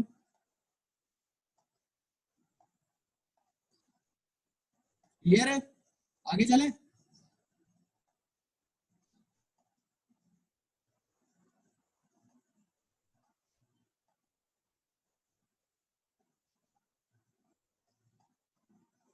अच्छा सर आगे चलते हैं। अच्छा सर, फॉर एग्जाम्पल एक कंपनी है, फॉर एग्जाम्पल एक एजीएम होने वाली है कंपनी की। ठीक है, एक एजीएम होने वाली है सर। इस एजीएम पे आपको पता है कि ऑडिटर्स अपॉइंट होगा, इस एजीएम पे ऑडिटर अपॉइंट होगा, आप सबको पता है। अच्छा सर, ऐसा भी हो सकता है कि जो प्रीवियस ऑडिटर हो, यानी इस एजीएम से पहले जो भी ऑडिटर चलता हुआ आ रहा है, फॉर एग्जांपल एबीसी अगर थे, एबीसी एंड को, जरूरी नहीं है कि डायरेक्टर्स इन्हीं एबीसी एंड को चार्टर्ड अकाउंटेंट्स का नेक्स्ट टर्म में या नेक्स्ट ईयर के लिए भी इन्हें रेफर करें या इन्हें रिकमेंड करें। ऐसा हो सकता है कि नेक्स्ट टर्म के लिए डायरेक्टर्स ने डिसाइड किया कि यार इस केस में हम XYZ एंड को चार्टर्ड अकाउंटेंट्स को हम अपॉइंट करेंगे। तो सर इसमें कोई गलत बात नहीं है, बिल्कुल ठीक बात है। ऐसा हो सकता है, जरूरी नहीं है कि जो प्रीडिसेसर ऑडिटर हो वही आगे जाके सक्सेसर ऑडिटर भी बने। तो सर बस ये है कि जो प्रीडिसेसर ऑडिटर होगा, फॉर एग्जांपल अगर उसको लगता है कि मुझे नेक्स्ट ईयर के लिए अपॉइंट नहीं किया जाएगा, और उसके कोई कंसर्न्स हैं कि किसी वजह से मुझे मैनेजमेंट यहाँ की रिकमेंड नहीं कर रही है, या तो उसके कुछ डिसएग्रीमेंट्स हैं, तो इस तरह की सिनेरियो में अगर ऑडिटर को लगे, यानी करंट एग्जिस्टिंग ऑडिटर को लगे तो उसको मैनेजमेंट जो है जानबूझ के पर्सनल ग्रजेस की वजह से नेक्स्ट टर्म के लिए रिकमेंड नहीं कर रही है, तो सर इस केस में ऐसा ऑडिटर को कंपनी एक्ट ये इख्तियार देता है कि वो एजीएम में जाके अपनी कंसर्न्स मेंबर्स को बता दे। यानी जो इस एजीएम में दूसरे ऑडिटर को अपॉइंट किया जाएगा, सब्सिक्वेंट ऑडिटर को अपॉइंट किया जाएगा, उसी एजीएम में जाके ये अपना एक कंसर्न, अपनी रिप्रेजेंटेशन दे सकता है। यानी एग्जिस्टिंग ऑडिटर, रिटायरिंग ऑडिटर अपनी कंसर्न्स जो है वो पेश कर सकता है एजीएम के अंदर, जिसमें अकाउंट्स को अप्रूव किया जा रहा हो, जिसमें उसने जिस फाइनेंशियल ईयर को ऑडिट किया उस अकाउंट्स को अप्रूव किया जा रहा होता है, और यूजुअली ऑडिटर मौजूद होता है। तो वो अपनी कंसर्न्स दे सकता है, वो अपना एक, हम इस तरह कहते हैं कि अपनी रिप्रेजेंटेशन दे सकता है, कंसर्न्स और रिप्रेजेंटेशन।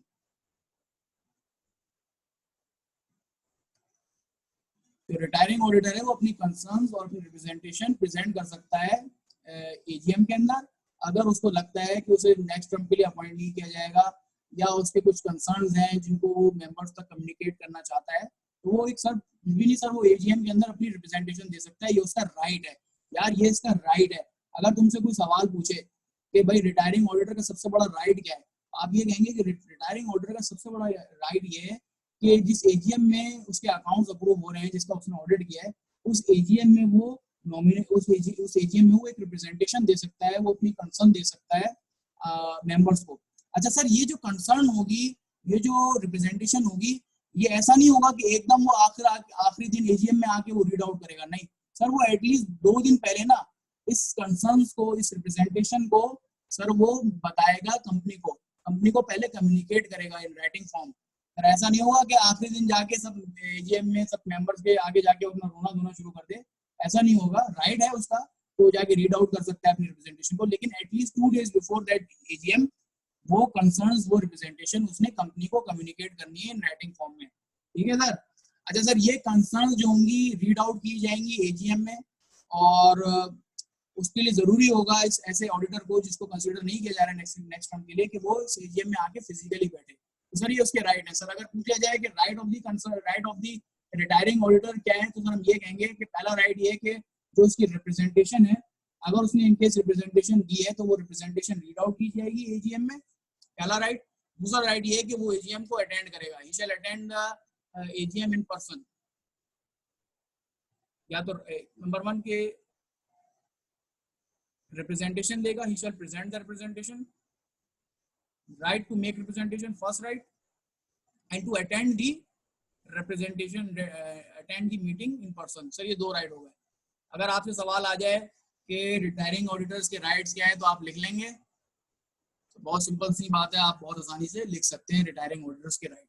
अच्छा सर, जब भी अपॉइंटमेंट होती है आपको पता है कि जब भी फॉर इन केस अगर अपॉइंटमेंट हो, नए ऑडिटर की भी अपॉइंटमेंट भले ही हो जाए या उसी ऑडिटर की अपॉइंटमेंट हो जाए किसी भी एजीएम पे, तो सर रजिस्ट्रार को नोटिस भेजा जाता है within 14 days of the appointment, जिसमें हम ऑडिटर्स के पर्टिकुलर्स बता देते हैं कि यार कौन सा ऑडिटर अपॉइंट हुआ 14 डेज के अंदर अंदर, भले वो एग्जिस्टिंग ऑडिटर हो, भले वो नया ऑडिटर, जो भी ऑडिटर हो, हर साल की ऑडिटर की अपॉइंटमेंट की डिटेल्स जो हैं वो रजिस्ट्रार को कम्युनिकेट की जाएंगी within 14 days in written form.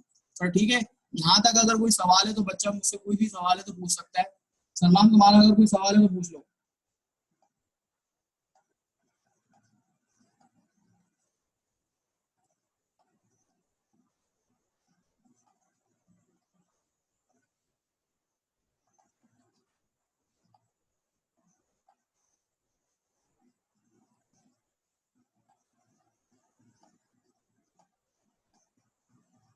अच्छा चलो आगे बढ़ रहा हूँ, आगे बढ़ रहा हूँ, आगे बढ़ रहा हूँ। अच्छा सर, अच्छा सर, अगर आपसे कोई कभी क्वेश्चन कर लिया जाए, अगर आपके पास एक सिनेरियो बेस्ड सवाल आ जाए कि यार आप बता दें कि what are the legal and ethical considerations, legal and ethical responsibilities of existing and predecessor auditor. For example एक चेंज ऑफ ऑडिटर्स हो जाता है किसी साल, फॉर एग्जांपल किसी साल चेंज ऑफ ऑडिटर्स हो जाता है, ठीक है। आपको पता है कि चेंज से पहले प्रीडिसेसर ऑडिटर था और चेंज के बाद जो है वो नया नया करंट ऑडिटर आ जाएगा, एग्जिस्टिंग ऑडिटर आ जाएगा। तो सर इन बोथ एग्जिस्टिंग और बोथ प्रीडिसेसर और न्यू ऑडिटर, इनकी लीगल और एथिकल रिस्पांसिबिलिटीज क्या होंगी? सर मैंने इसकी समरी बना दी है, बहुत आसान सी बात है, और आपने दोनों के एंगल से बात करनी है। मैंने ये 3 लाइनों में ना समरी बना दी है लीगल एंड एथिकल रिस्पांसिबिलिटीज की। चेंज जब भी whenever there is a change of auditor, जब भी ऑडिटर्स का चेंज हो, तो what are the legal and ethical responsibilities of the existing, जो कि उस वक्त मौजूद था, एंड द एग्जिस्टिंग, ये जिसको प्रीडिसेसर भी कह सकते हैं, एंड प्रपोज्ड सक्सेसर ऑडिटर, यानी पुराने वाले और नए वाले ऑडिटर की एथिकल और लीगल रिस्पांसिबिलिटीज क्या है।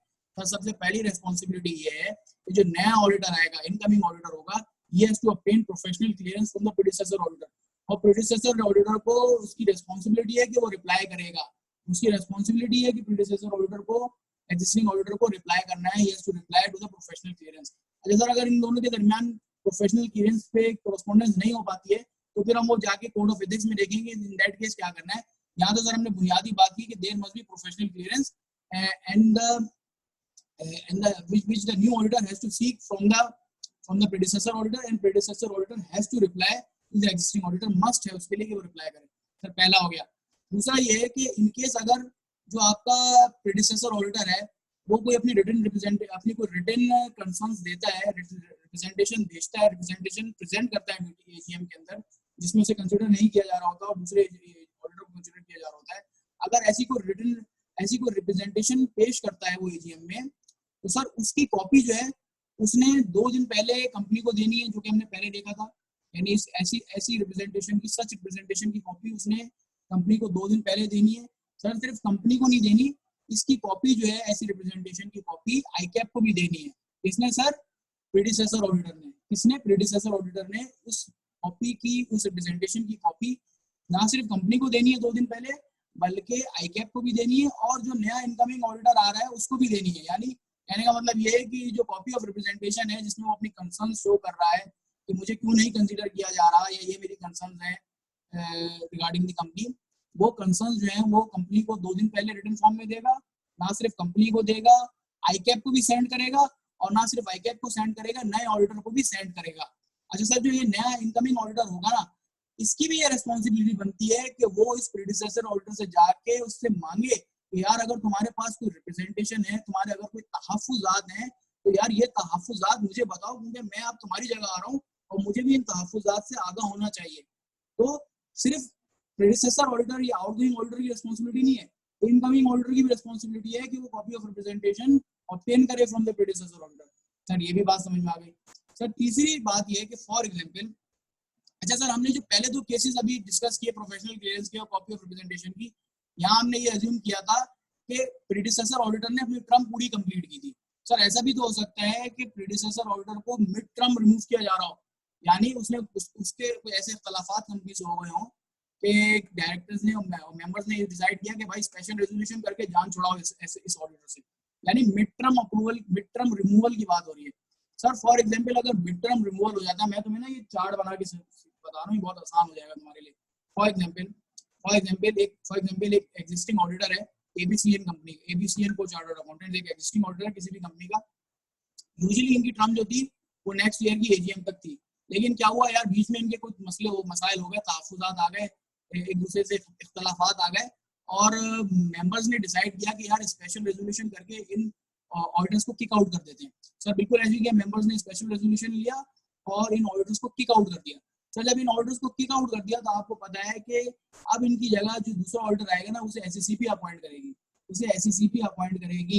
उसे मेंबर्स अपॉइंट नहीं कर सकते। सर बात ये नहीं है, बात ये है कि ये एबीसीएन कंपनी चार्टर्ड अकाउंटेंट्स जिन्हें किक आउट किया मेंबर्स ने, ये सिर्फ किक आउट होके बैठ थोड़ी जाएंगे, ये जाके आईकैप को इन्फॉर्म करेंगे कि सर हमें निकाला गया है। ये statements of facts and circumstances जाके आईकैप को देंगे, यार देखो हमारे साथ इस कंपनी के मेंबरान ने या इस कंपनी ने हमारे साथ ऐसा किया, एक स्पेशल रेजोल्यूशन बना के हमें मिड टर्म, हमारी टर्म ही कंप्लीट नहीं हुई थी और हमें रिमूव कर दिया। तो in that case, in such cases के अगर मिड टर्म रिमूवल हो जाए तो जिस ऑर्डर को निकाला गया है उस ऑर्डर की जिम्मेदारी है कि वो statements of facts and circumstances ICAP को कम्युनिकेट करेगी कि क्या वजूहात थे, क्या रीजंस थे जिनकी बेसिस पे कंपनी ने, मेंबरान ने उन्हें निकाला। अच्छा सर, ये statements of facts and circumstances जो है ना, ये आईकैप को दी जाएगी, याद रखिएगा। आईकैप को statement of facts and circumstances जो आउटगोइंग ऑडिटर होगा, जो प्रीडिसेसर ऑडिटर होगा, जिसकी अनफॉर्चुनेटली टर्म पूरी नहीं हुई होगी, वो आईकैप में सबमिट करेगा। अच्छा सर, फॉर एग्जांपल ये जो मेंबरान थे, इन्होंने एबीसीएन कंपनी चार्टर्ड अकाउंटेंट्स को किक आउट कर दिया और उन्होंने फिर ये कहा कि यार चलो एससीसीपी अपॉइंट करा दे, इसकी जगह दूसरा ऑडिटर, फॉर एग्जांपल XYZ। तो यार ये XYZ भी जो है ना, एससीसीपी डायरेक्टली उठा के नहीं ले आएगी। ये एससीसीपी जो है, ये XYZ एंड को जो उसकी जगह ऑडिटर्स आ रहे हैं, बेसिकली इन्हें इनिशियली तो board of directors he recommend करेंगे, लेकिन जो फाइनल अप्रूवल होगा, इसका फाइनल अप्रूवल जो होगा वो एससीसीपी ही देगी, क्योंकि आपको पता है कि एक दफा अगर ऑडिटर्स जो है वो निकाल दें मेंबर्स स्पेशल रेजोल्यूशन के थ्रू, तो उसके बाद जो फाइनल अप्रूवल होगा वो एससीसीपी का ही आएगा, लेकिन बोर्ड के बीच में उसमें कॉरेस्पॉन्डेंस जरूर होगी। और अगर एससीसीपी देखेगी कि ऑडिटर की गलती नहीं थी, ऑडिटर की गलती थी और कंपनी की गलती नहीं थी, तो एससीसीपी रिलैक्सेशन दे सकती है कंपनी को कि आप सजेस्ट कर दें, फाइनल अप्रूवल जो है हम दूसरे ऑडिटर का नाम हम दे देंगे। अच्छा सर, ये जो नए ऑडिटर्स आएंगे ना, XYZ एंड को, ये जो नए ऑडिटर्स आएंगे, भले ही एससीसीपी के अप्रूवल्स आए, सर इस पे आईकैप का क्लियरेंस भी चाहिए होगी। आप दोनों तरफ देखें सर, इस पे आईकैप की क्लियरेंस भी चाहिए होगी, यानी आईकैप जो है, जो बेचारा निकाला गया वो भी जाके आईकैप से कम्युनिकेट कर रहा है, फैक्ट्स एंड सर्कमस्टांसेस बता रहा है, और जो नया आया उसकी जगह सर वो भी आईकैप से पहले क्लियरेंस लेगा कि मैं इस कंपनी को ऑडिट करूं या ना करूं, क्योंकि देखो इस हमारे पूरे प्रोफेशन को जो रेगुलेट कर रहा है ना, वो आईकैप कर रहा है। ये जिस फर्म को निकाला गया एबीसीएन को, ये भी एक सीए फर्म थी, सीए बेस्ड फर्म थी, और जो फर्म आई ये भी सीए बेस्ड फर्म थी। तो ऐसा नहीं होगा कि एक फर्म को निकाल के दूसरी फर्म को ला दिया जाए सिर्फ इस बेसिस पे कि फॉर एग्जांपल इनके पर्सनल कोई डिफरेंसेस थे, या तो प्रोफेशन को रेगुलेट करने के लिए ना आपके रेगुलेटर्स तक इंफॉर्मेशन को कम्युनिकेट करना जरूरी है। तो आईकैप जो है वो ये बेसिकली XYZ एंड को जो नया ऑडिटर आया है, जिसको मिड टर्म अपॉइंटमेंट की जा रही है, इसकी जिम्मेदारी होगी कि वो आईकैप से क्लियरेंस ले। यार ये बात समझ में आ गई, क्लियर हो गई? ये थोड़ी सी टेक्निकल है कि मिड टर्म अगर रिमूवल किया जाए, तो जो ऑडिटर रिमूव होगा सर वो आईकैप को बताएगा, और जो ऑडिटर आएगा वो भी एससीसीपी से पहले अप्रूवल लेगा और फिर आईकैप से भी अप्रूवल लेगा। इसको इस तरह ले लो। क्लियर है बात? जरा सलमान बताओ, कंफर्म करो, तुम रिप्लाई कर रहे हो, चार्ट समझ में आया तुम्हारे? तो सर तीसरी रिस्पॉन्सिबिलिटी ये होगी कि आईकैप के statements of facts and circumstances ICAP को बताए जाएंगे, और जो नया ऑडिटर आएगा वो भी आईकैप से क्लियरेंस लेगा।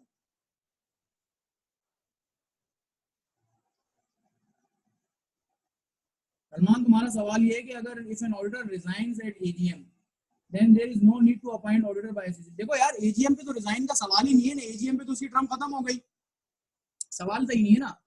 अगर फॉर एग्जांपल एक ऑडिटर जो है वो एजीएम पे एजीएम तक पहुंच गया, दूसरी एजीएम तक पहुंच गया, यानी जिस एजीएम में अपॉइंट हुआ था और अगली एजीएम तक उसने अपनी टर्म कंप्लीट कर ली, तो भाई रिजिग्नेशन की बात ही नहीं आई ना, उसकी तो टर्म वैसे ही कंप्लीट हो गई। अब तो अगली अपॉइंटमेंट देखी जाएगी, तो रिजिग्नेशन तो हुई नहीं ना, रिजिग्नेशन तो हमेशा टर्म के बीच में होती है। है सलमान, मेरा जवाब समझ गए? तुमने जो ये लिखा था कि अगर ऑर्डर जो है वो ऑर्डर जो है एजीएम की डेट पे जाके रिजाइन कर दे, यार ये तो बिल्कुल मतलब इसकी कोई बात ही नहीं रही ना। एजीएम पे तो वैसे ही दूसरा अपॉइंटमेंट को दोबारा कंसीडर किया जा रहा होता है, तो रिमूवल का या रिजिग्नेशन का सेंस जो है ना एजीएम की डेट पे बनता नहीं है।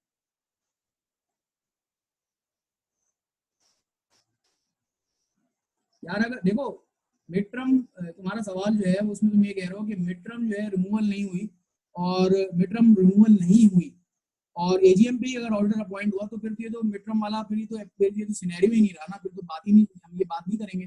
अगर मिड टर्म रिमूवल, हम मिड टर्म सिर्फ उसकी रिमूवल कर रहे हैं जो मेंबर्स ने स्पेशल रेजोल्यूशन के थ्रू ऑडिटर्स को निकाला, मिड टर्म निकाला, उसकी टर्म कंप्लीट नहीं होने दी, हम सिर्फ उसकी बात कर रहे हैं। आ रही है समझ में? या मेंबर्स निकालने हैं स्पेशल रेजोल्यूशन के थ्रू? सलमान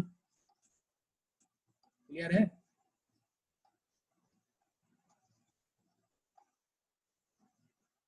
क्लियर हो गई? चलो क्लियर हो गई। अच्छा सर हम आगे बढ़ते हैं।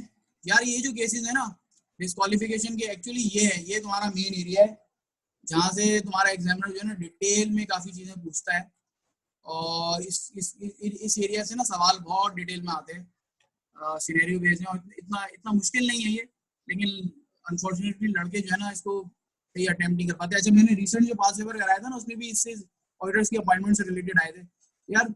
वो तकरीबन 6 मार्क्स का सवाल था, 6 मार्क्स में से एक या दो मार्क्स जो थे वो एक या दो उसके पार्ट जो थे वो लड़कों ने सही अटेम्प्ट किए थे, बाकी ऑन एन एवरेज दो पार्ट जो थे ना, दो नंबर के, यानी 4 नंबर जो थे ना वो गलत अटेम्प्ट किए थे। तो यार 4 नंबर आपके अनफॉर्चुनेटली इसमें निकल गए। तो इन केसेस को यार थोड़ा डिटेल में समझो, ये थोड़ा टेक्निकल है और एग्जामिनर तुम्हारा डिटेल में पूछता है।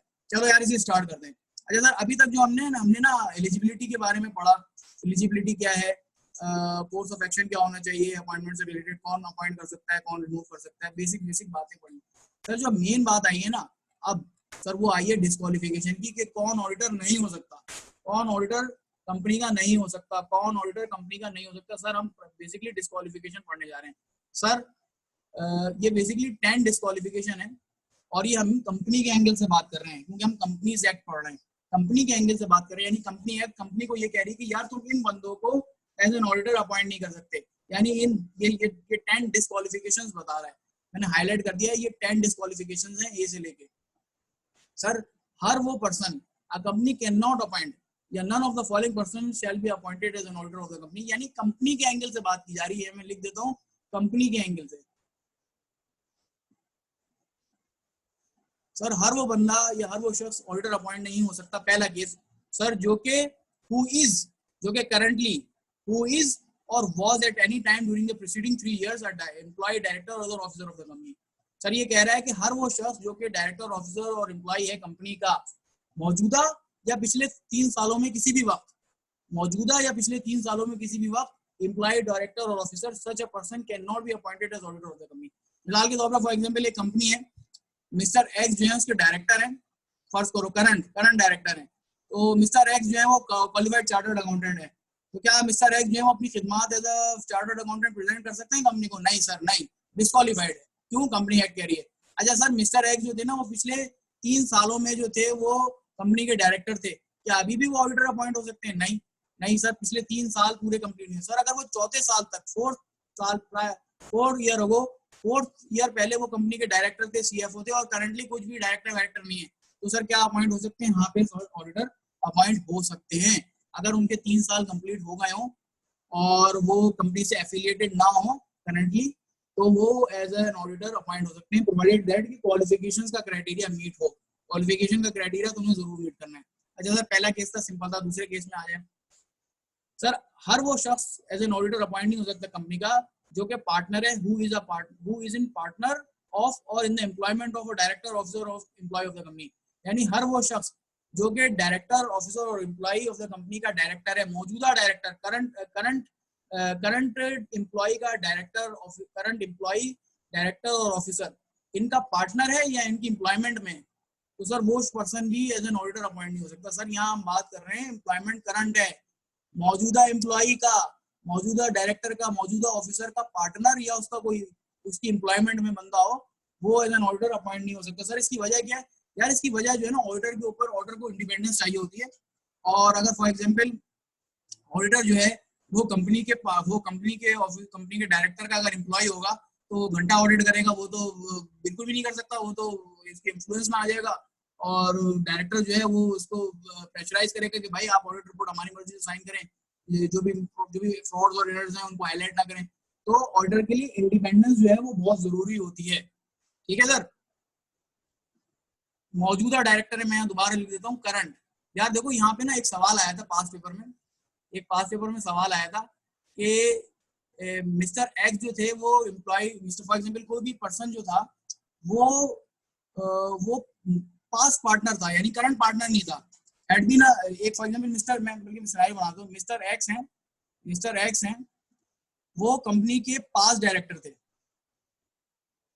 पास्ट डायरेक्टर हैं, कंपनी के पास डायरेक्टर हैं। और इसका जो है इनके एक फ्रेंड है या इनकी एम्प्लॉयमेंट में मिस्टर वाई हैं। तो सर मिस्टर वाई जो है क्या वो ऑडिटर अपॉइंट हो सकते हैं कंपनी के? हाँ सर हो सकते हैं, क्योंकि सर डायरेक्टरशिप जो है वो करंट नहीं है, डायरेक्टर जो है वो करंट नहीं है। इन लोगों की जो रिलेशन, ये मिस्टर एक्स जो है वो कंपनी के करंट डायरेक्टर नहीं है। अच्छा फॉर एग्जाम्पल अगर मिस्टर एक्स जो थे वो करंट डायरेक्टर होते तो in that case mister Y appoint हो सकते थे? नहीं, क्योंकि सर मिस्टर वाई जो है वो उनके एम्प्लॉय हैं, तो और या फिर उनकी एम्प्लॉयमेंट में या उनके पार्टनर हैं, तो वो अपॉइंट नहीं हो सकते। बस बताने का मकसद ये है कि यार यहाँ पे ना आपने ये देखना है कि करंट पार्टनर होगा या करंट एम्प्लॉय होगा ऑफ दैट डायरेक्टर ऑफिसर और एम्प्लॉय। अगर वो पास्ट पार्टनर है या पास्ट एम्प्लॉय है तो फिर इन दैट केस फिर आपकी ये डिस्क्वालिफिकेशन जो है ना फिर ये अप्लाई नहीं करेगी। इसके सर डिटेल में जब हम केसेस आएंगे ना तो हम देखेंगे, तब हमें और आसानी से क्लियर होगा, क्योंकि यहाँ केस बनाना जो है क्योंकि जगह भी कम है, पूरा सिनेरियो चाहिए होता है। तो मैं आपको बस कीवर्ड्स हाईलाइट कर रहा हूँ कि कीवर्ड्स आपने कौन से रखने हैं। सर तीसरा केस सर सबका favourite, spouse of a director of the company. यानी फॉर एग्जांपल कोई भी डायरेक्टर है, मौजूदा डायरेक्टर, ये करंट डायरेक्टर की बात कर रहा हूँ, spouse of a director of the company. Current director होना चाहिए, 5 डायरेक्टर नहीं। फॉर एग्जांपल कोई डायरेक्टर है, उसका स्पाउस जो है वो फर्म में पार्टनर है, तो सर वो फर्म भी वो फर्म या वो पार्टनर जो है वो अपॉइंट नहीं हो सकता। मिसाल के तौर पर सर एक एबीसी एंड कंपनी, एक कंपनी है, इसने ऑफर की फर्म को, मैंने ये स्केच बनाया, एबीसी एंड कंपनी इन्होंने ऑफर की एक फर्म को। अब सब फर्ज कर लें इस फर्म में 2 पार्टनर्स हैं, मिस्टर एक्स हैं और मिस्टर वाई हैं। फर्ज करें मिस्टर एक्स को ये एंगेजमेंट दी जा रही है, फर्ज करें मिस्टर एक्स को एंगेजमेंट दी जा रही है, लेकिन मिस्टर एक्स की जो स्पाउस है वो इस कंपनी में एबीसी में डायरेक्टर है। सर इन दैट केस क्योंकि मिस्टर एक्स की जो स्पाउस है वो डायरेक्टर है इन दैट कंपनी, तो सर मिस्टर एक्स जो है वो एंगेजमेंट पार्टनर नहीं बन सकते, यानी मिस्टर एक्स जो है वो अपॉइंटमेंट के लिए एलिजिबल नहीं है। सर अगर फॉर एग्जांपल यही अपॉइंटमेंट मिस्टर वाई के पास आती और वो एंगेजमेंट पार्टनर होते, तो सर क्या वो अपॉइंटमेंट वो एंगेजमेंट एक्सेप्ट कर सकते थे? सर कर सकते थे, क्योंकि सर मिस्टर वाई की जो है स्पाउस वो डायरेक्टर थोड़ी है। तो सर मिस्टर वाई की जो है वो स्पाउस डायरेक्टर चूंकि नहीं है कंपनी के अंदर, तो मिस्टर वाई जो है वो एंगेजमेंट एक्सेप्ट कर सकते हैं, मिस्टर वाई एंगेजमेंट एक्सेप्ट कर सकते हैं। याद रखना, जो स्पाउस वाला केस होता है वो तमाम डायरेक्टर्स वाला नहीं होता। ये किसी की भी स्पाउस, किसी भी पार्टनर की जो है वो स्पाउस डायरेक्टर अगर होगी तो पूरी फर्म इनएलिजिबल हो जाएगी, ऐसा नहीं है। जिस पार्टनर की स्पाउस जो है वह कंपनी के अंदर डायरेक्टर, ऑफिसर या एम्प्लॉय होगी, सिर्फ वो पार्टनर डिस्क्वालीफाइड होगा। याद है, ये याद रखना भाई। ये एग्जाम में सवाल इस तरह के आते हैं और लड़के कंफ्यूज हो जाते हैं। स्पाउस के केस में जो है ना पार्टनर स्पेसिफिक है, पर्सन स्पेसिफिक है। तो सर इस केस में मिस्टर एक्स जो है, क्योंकि इन्हीं की स्पाउस जो है वो एबीसीएन कंपनी के अंदर जो है वो डायरेक्टर है, तो सर मिस्टर एक्स जो है वो इनएलिजिबल है, वो अपॉइंट नहीं हो सकते। हाँ, अगर उनकी जगह मिस्टर वाई आना चाहे तो मिस्टर वाई, चूंकि उनकी स्पाउस वहां पे डायरेक्टर नहीं है, तो मिस्टर वाई एंगेजमेंट एक्सेप्ट कर सकते हैं। सम्मान क्लियर हुई बात ये?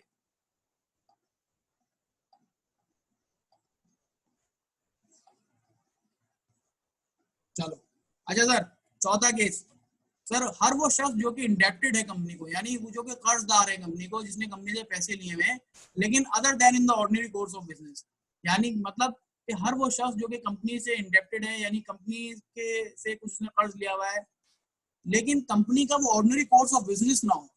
मतलब ये कि फॉर एग्जांपल एक बैंकिंग कंपनी मिसाल के तौर पर, और एक बैंकिंग कंपनी से अगर एक पार्टनर, जो प्रपोज पार्टनर हो, उसने अगर लोन लिया हुआ हो, तो सर वो तो ऑर्डिनरी कोर्स ऑफ बिजनेस है ना। बैंक का काम ही यही है कि पैसे लैंड करना, और बोरोवर्स का काम ये है कि पैसे लेना। तो ऑर्डिनरी कोर्स ऑफ बिजनेस में अगर कोई पर्सन इंडेप्टेड होगा किसी भी क्लाइंट को, तो वो सर एंगेजमेंट एक्सेप्ट कर सकता है। हाँ सर, अगर ऑर्डिनरी कोर्स ऑफ बिजनेस नहीं है, other than ordinary course of business है, तो फिर इन दैट केस वो पर्सन इनएलिजिबल है। सर इसकी मिसाल मैं आपको देता हूँ, सर ये देख लें, इंडेप्टेड केस की मिसाल मैं आपको ये दे रहा हूँ। तो फॉर एग्जाम्पल एक फर्म है, ए एंड बी। सर उसके दो पार्टनर्स हैं, ए एंड बी। सर एक क्लाइंट उन्हें ऑफर देता है, एबीसी एंड लिमिटेड। अच्छा, ऑफर देने से पहले एबीसी एंड लिमिटेड से इस फर्म ने लोन लिया हुआ था। उस फर्म को पैसों की जरूरत पड़ गई थी और फर्म ने लोन लिया हुआ था एबीसी एंड कंपनी से। अच्छा सर, ये एबीसी एंड कंपनी जो है ना, ये बैंकिंग कंपनी नहीं थी, जान पहचान के थ्रू इस फर्म ने एबीसी एंड कंपनी से कुछ पैसे लिए हुए थे, लोन लिया हुआ था, और ये एबीसी एंड कंपनी का बिजनेस नहीं था, ऑर्डिनरी कोर्स ऑफ बिजनेस नहीं था। अच्छा सर, अगर एबीसी एंड कंपनी इसको ऑफर दे, यार तुम मेरे ऑर्डर बन जाओ इस फर्म को, तो सर इन दैट केस ये फर्म जो है इनएलिजिबल है, ये firm as an order appoint नहीं हो सकती। केस नंबर 1 इंडेप्टेड का। सर केस नंबर 2 मैं ये सिनेरियोस बता रहा हूँ। फॉर एग्जांपल अगर एबीसी लिमिटेड जो है सर, अगर ये बैंकिंग कंपनी होती और ये नॉर्मल लैंडिंग टर्म्स के अगेंस्ट ये फर्म को पैसे देती, फॉर एग्जांपल अगर ये बैंक होता तो, और बैंक जो है लोन देता फर्म को, और ये नॉर्मल लैंडिंग टर्म्स होती है, यानी जो रेट जो है वो पब्लिक को दे रहे हैं वही रेट और उसी टर्म्स पे वही शेड्यूल जो थे वही शेड्यूल अगर फर्म्स को देती उन्हीं रेट्स पे, उन्हीं टर्म्स एंड कंडीशंस के अगेंस्ट, तो सर उस केस में ये ऑर्डिनरी कोर्स ऑफ बिजनेस के अंदर आता। और अगर फॉर एग्जांपल उसके बाद फर्म अगर कंपनी उसको ऑफर करती फर्म को, यार आप मेरे ऑर्डर बन जाएं, तो इन दैट केस ये फर्म जो थी एलिजिबल थी, ये अपॉइंटमेंट एक्सेप्ट कर सकती थी, अपॉइंट हो सकती थी।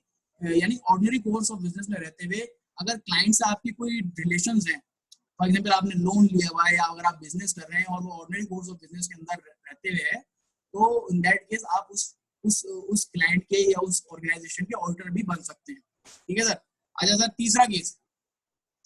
सलमान, तुम्हारा क्वेश्चन है कोई?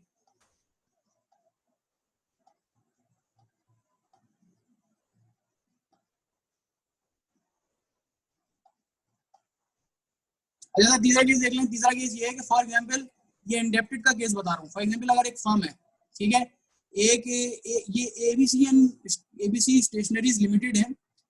यार इनसे ना ये फर्म जो है ना स्टेशनरी का मटेरियल खरीदती है। यानी फॉर एग्जांपल तुम्हें पता है फर्म में स्टेशनरी का काम बहुत होता है, प्रिंटिंग होती है, बॉक्स फाइल्स की जरूरत होती है, और क्लाइंट के वर्किंग पेपर्स बनाने होते हैं, बहुत काम होता है प्रिंटिंग का स्टेशनरी का, बॉक्सेस, फाइल्स, स्टेपलर्स, ये।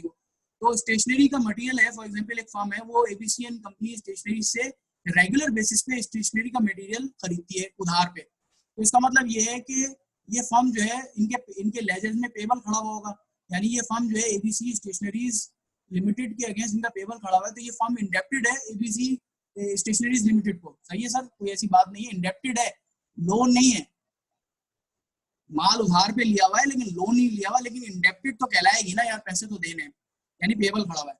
अच्छा सर, फर्ज करें ये एबीसी एंड स्टेशनरीज ये अगर इन्हें ऑफर देते हैं फर्म को, यार तुम मेरे ऑर्डर बन जाओ, तो क्या ये फर्म एलिजिबल है अपॉइंटमेंट के लिए?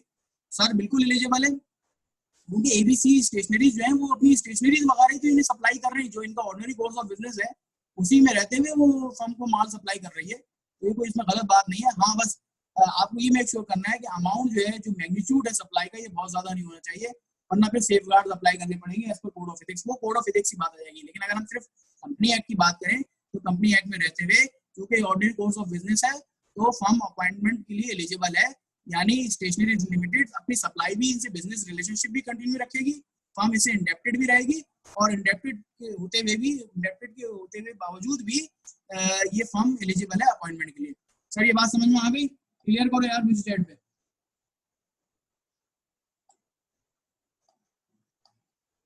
चलो अच्छा सर, इसमें कुछ एक्सेप्शन हैं, दो एक्सेप्शन थी इंडेप्टेड केस के अंदर। सर पहली एक्सेप्शन तो ये थी कि फॉर एग्जांपल जैसे हम बैंकिंग कंपनी की बात करते हैं, एक बैंकिंग कंपनी है, एक बैंक है, तो सर ये नहीं है कि बैंकिंग कंपनी जो है अगर नॉर्मल लैंडिंग टर्म्स में भी अगर फॉर एग्जांपल फर्म्स को या फर्म्स के पार्टनर्स को लोन दे रही है, तो सिर्फ नॉर्मल लैंडिंग टर्म्स को भी नहीं देखा जाएगा, हम अमाउंट को भी देखेंगे। सर एक हमारी एक्सेप्शन है कि फॉर एग्जांपल अगर कोई बैंक है, इसने किसी फर्म के पार्टनर्स को, फॉर एग्जांपल एक फर्म है एबीसी एंड कोई भी फर्म बात कर लेते हैं, इसके दो पार्टनर्स हैं ए एंड बी, इन दोनों में से किसी ने भी अगर 1 मिलियन से ज्यादा का लोन लिया हुआ है इस बैंक से, ऑल्दो कि ये ऑर्डिनरी कोर्स ऑफ बिजनेस के अंदर है, ऑल्दो ये ऑर्डिनरी कोर्स ऑफ बिजनेस के अंदर इंडेप्टेड है, लेकिन अगर ये 1 मिलियन से ज्यादा का है ना, अगर ये लोन 1 मिलियन से ज्यादा का है, तो इन दैट केस फिर जो है आपकी फर्म इनएलिजिबल हो जाएगी। अगर लोन का अमाउंट 1 मिलियन से ज्यादा का हो जाएगा किसी बैंकिंग इंस्टीट्यूशन से जिसको ordinary course of business loan देना ही है, अगर फर्म के पार्टनर्स में से किसी एक ने भी 1 मिलियन से ज्यादा का लोन लिया हुआ है, तो दैट इन दैट केस वो फर्म इनएलिजिबल हो जाएगी। यानी इवन दो कि एंगेजमेंट जो है वो ए के पास आई हो, इस बैंक ने पार्टनर ए को अप्रोच किया हो, लेकिन चूंकि पार्टनर बी ने 1 मिलियन से ज्यादा का लिया हुआ था लोन, तो ये फर्म इनएलिजिबल है। तो उस केस में ये होगा कि पार्टनर बी को अपना जो लोन है वो रीपे करना पड़ेगा और उसे 1 मिलियन के अंदर अंदर लाना पड़ेगा। यहाँ पे मैं दोनों की बात कर रहा हूँ, और है यहाँ पे कोई भी पार्टनर हो, कोई भी फर्म का कोई भी पार्टनर होगा, उसने 1 मिलियन से ज्यादा का लोन लिया हुआ है किसी बैंक से, जो कि ऑर्डिनरी कोर्स ऑफ बिजनेस में होना जिसका जरूरी, यानी टर्म्स भी आप देखेंगे, सिर्फ अमाउंट नहीं देखेंगे, आप टर्म्स को भी देखेंगे। फॉर एग्जाम्पल बैंक जो है वो सबको जो है वो 8% पे दे रहा है, इनको 5% पे दे दिया, तो फिर आप अमाउंट नहीं देखेंगे, आप कहेंगे तो नॉर्मल कोर्स ऑफ बिजनेस में ही नहीं है, तो वहीं आपका खत्म हो गया, वहीं से आप कहेंगे कि ये इनएलिजिबल है। लेकिन जब आपने ये देख लिया कि टर्म्स वगैरह सही है, रेट वगैरह सब सही है, तो उसके बाद आप ये देखेंगे कि देखेंगे यार ये अमाउंट बहुत ज्यादा है, 1 मिलियन से ज्यादा है, तो ये फिर इनएलिजिबल है, आप इसको रिड्यूस करके 1 मिलियन से रिड्यूस करें। सर एक एक्सेप्शन ये है, यानी इस एक्सेप्शन के केस में फर्म जो है वो इनएलिजिबल हो जाएगी और वो फिर इंडेप्टेड कहलाएगी और वो फिर ऑडिटर के तौर पे अपॉइंट नहीं हो सकती। अच्छा सर दूसरा केस ये है कि फॉर एग्जांपल ऐसी किसी फर्म किसी ऐसी एंटिटी का ऑडिट करने जाती है जो कि यूटिलिटी कंपनी है, और उस यूटिलिटी कंपनी से वो यूटिलिटीज भी लेती है, और उनको उस फर्म ने बिल पे नहीं किए होते, यानी 90 डेज से ज्यादा के बिल अगर आउटस्टैंडिंग है उस यूटिलिटी कंपनी के फर्म के थ्रू, अगर 90 डेज से ज्यादा की यूटिलिटी बिल्स जो हैं वो फर्म ने पे करने हैं, वो पास ड्यू हैं, तो इस केस में भी फर्म जो है वो इंडेप्टेड कहलाएगी और firm as an auditor appoint नहीं हो सकती। फॉर एग्जांपल के इलेक्ट्रिक है, एक फर्म है, वो के इलेक्ट्रिक को ऑडिट करने गई, और जो फर्म्स के जो बिल थे वो 90 डेज से ज्यादा के पास ड्यू थे, यानी 3 महीनों के जो बिल थे वो फर्म ने के इलेक्ट्रिक के पे ही नहीं किए, तो सर उस केस में फर्म जो है वो एज एन ऑडिटर अपॉइंट नहीं हो सकती। अच्छा यहाँ 90 डेज हैं, 3 मंथ्स नहीं है, लेकिन यूजुअली 90 डेज जो है 3 मंथ्स के बराबर ही होते हैं, तो इन बात को ख्याल रखिएगा। अच्छा यहाँ पे सर अमाउंट को जो है ना हम कंसिडर ही नहीं कर रहे हैं, ये अजीब बात है वैसे यार, अमाउंट जो है वो बहुत मटेरियल होता है। यहाँ क्योंकि तुम्हारा लॉ ड्राफ्ट हुआ है, क्योंकि पुराना है ये, तो इसने 90 डेज की बात की है, पास्ट ड्यू की बात की है, यहाँ पे इसने अमाउंट की बात नहीं की, तो amount is not the concern here. ठीक है भाई, याद रहेगा ये amount is not the concern here.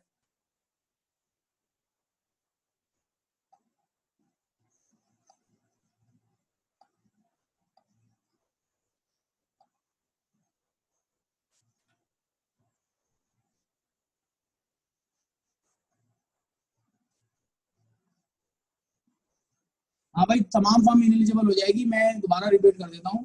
For example indebtedness के केस में किसी भी पार्टनर ने 1 मिलियन से ज्यादा का लोन लिया हुआ है, किसी भी पार्टनर ने, भले वो एंगेजमेंट पार्टनर ना हो, तो वो फर्म इनएलिजिबल हो जाएगी। अगर बैंक से लिया है 1 मिलियन से ज्यादा का है तो इनएलिजिबल हो जाएगी, कोई भी पार्टनर हो, हम तमाम पार्टनर्स के एंगल से बात कर रहे हैं। बिल्कुल इसी तरह यूटिलिटी वाले के केस में भी फर्म के जो बिल्स हैं, फर्म के जो बिल हैं वो अगर 90 डेज से ज्यादा आउटस्टैंडिंग है उस यूटिलिटी कंपनी के, उस केस में भी वो फर्म इनएलिजिबल हो जाएगी। हम यहाँ पे एज अ फर्म की कंबाइंड बात कर रहे हैं, ठीक है। चलो आगे बढ़ो।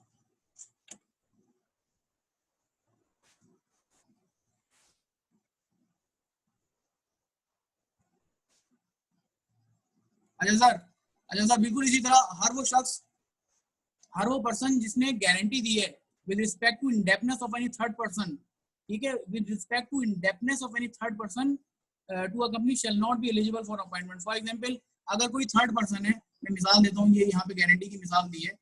फॉर एग्जांपल अगर एक पर्सन है, एक फर्म है, फर्ज कर लो एक फर्म है, इसके दो पार्टनर्स हैं मिस्टर ए और मिस्टर बी, ठीक है।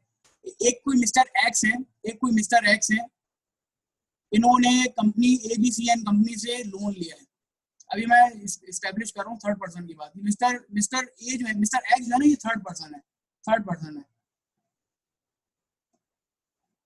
सर इन्होंने एबीसी एंड कंपनी से लोन लिया है, यानी मिस्टर एक्स जो है वो इंडेप्टेड है एबीसी एंड कंपनी को, और ये बैंक नहीं है, not a bank, not insurance company, ये कोई बैंक नहीं है।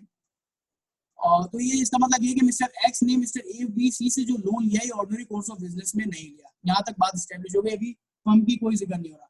फॉर एग्जाम्पल एक फर्म है ए जिसमें दो पार्टनर्स हैं और भी, और मिस्टर बी जो है वो मिस्टर एक्स को जानते हैं, और मिस्टर एक्स की उन्होंने सिफारिश करवा दी कि यार इसकी गारंटी जो है हमारी फर्म दे देती है, क्योंकि बैंक यूजुअली ऐसे लोन नहीं देता। तो अगर firm for example mister X की गारंटी दे देती है एबीसी एंड कंपनी को, तो सर ये बेसिकली गारंटी दे दी फर्म ने, यानी फर्म ने गारंटी दे दी with respect to mister X. और ये कंपनी का ऑर्डिनरी कोर्स ऑफ बिजनेस नहीं था कि मिस्टर एक्स को वो लोन दे, क्योंकि वो बैंकिंग कंपनी नहीं थी। तो सर इस केस में अगर एबीसी एंड कंपनी ऑफर देती है इस फर्म को कि आप हमारे ऑर्डर बन जाए, तो सर ये फर्म इनएलिजिबल है, फर्म इस केस में एज एन ऑडिटर अपॉइंट नहीं हो सकती।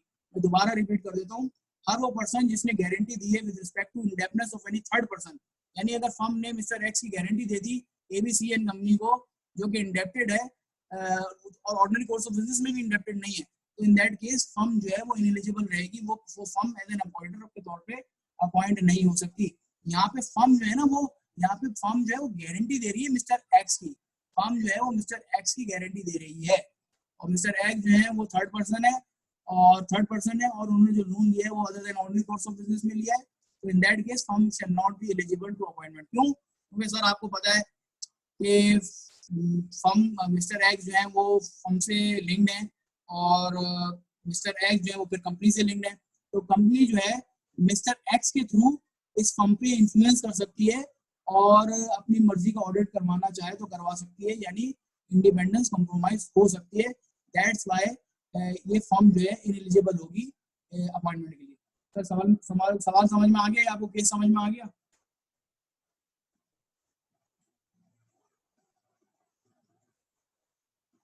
सर अगर फॉर एग्जांपल एक बच्चे ने सवाल किया कि अगर फॉर एग्जांपल ये एबीसी एंड कंपनी, ठीक है, अगर ये बैंकिंग कंपनी नहीं होती, अगर ये फॉर एग्जांपल बैंकिंग कंपनी होती, इफ बैंक, तो सर यहाँ तक तो बात सही थी कि बैंक जो है वो मिस्टर एक्स को लोन दे सकता था, ये तो ऑर्डिनरी कोर्स ऑफ बिजनेस में था। लेकिन सर क्या फर्म का काम ये होता है कि वो अश्योरेंस सर्विसेज दें या गारंटी दें?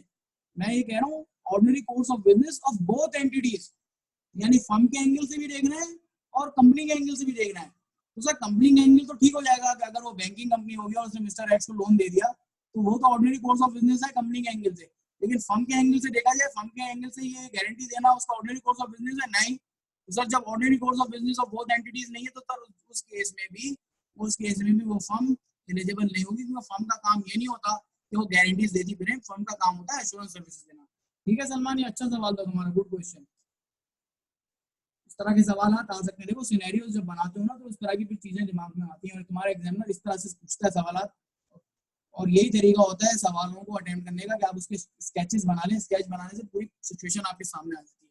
अच्छा सर आगे चलते हैं। अच्छा सर पांचवा केस ये कि हर वो पर्सन जिसकी कोई ना कोई बिजनेस रिलेशनशिप है विद द कंपनी, हर वो पर्सन जिसकी बिजनेस रिलेशनशिप है with the company other then in the ordinary course of business, वो पर्सन भी इनएलिजिबल होगा अपॉइंटमेंट के लिए। यानी फॉर एग्जांपल बिजनेस रिलेशनशिप है, फॉर एग्जांपल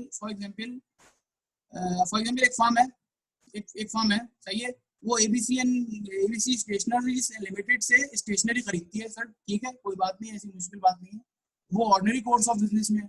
सर अगर ऑर्डिनरी कोर्स ऑफ बिजनेस में वो इससे स्टेशनरी खरीद रही है, तो बिल्कुल ठीक है, ऑर्डिनरी कोर्स ऑफ बिजनेस है।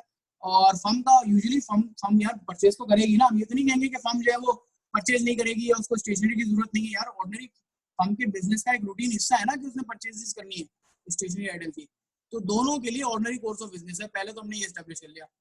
अच्छा सर अगर एबीसी एंड कंपनी फर्म को ऑफर कर देते हैं अपॉइंटमेंट के लिए, तो क्या ये ऑफर वैलिड है? हाँ बिल्कुल ऑफर वैलिड है, क्योंकि ऑर्डिनरी कोर्स ऑफ बिजनेस है। तो यहाँ आप लिख दें ordinary course of business of both entities, दोनों की बात करनी है हमने।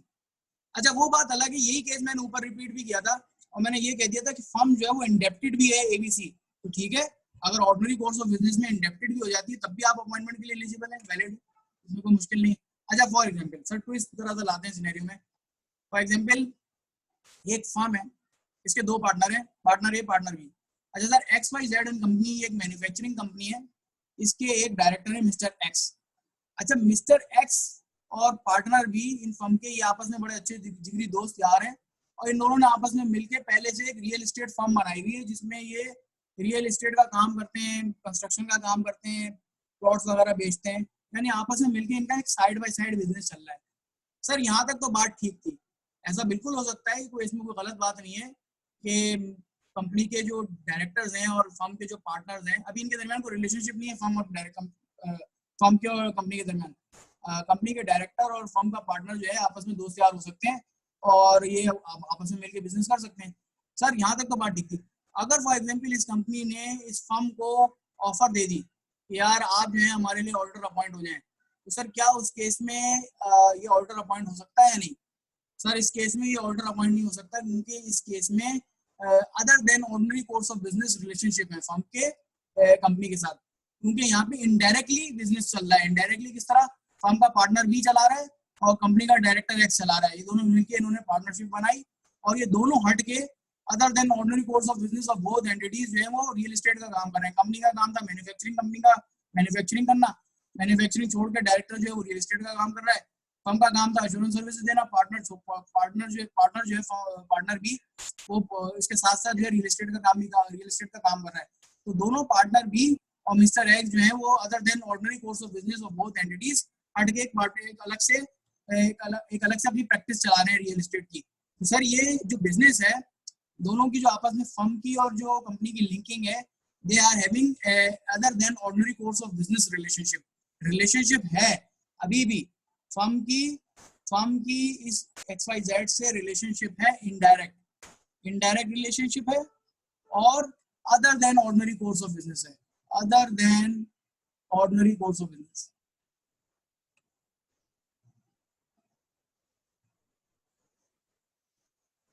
ठीक है, तो other than ordinary course of business relationship जहां मुझे मिल जाए उस केस में मेरी फर्म इनएलिजिबल होगी, मैं अपॉइंटमेंट के लिए एलिजिबल नहीं रहूंगा, भले अपॉइंटमेंट की ऑफर एंगेजमेंट पार्टनर ए को जाए या एंगेजमेंट पार्टनर बी को जाए, दोनों केस में किसी भी पार्टनर को जाएगी तो ये फर्म इनएलिजिबल होगी। सलमान समझ में आ गया तुम्हें ये?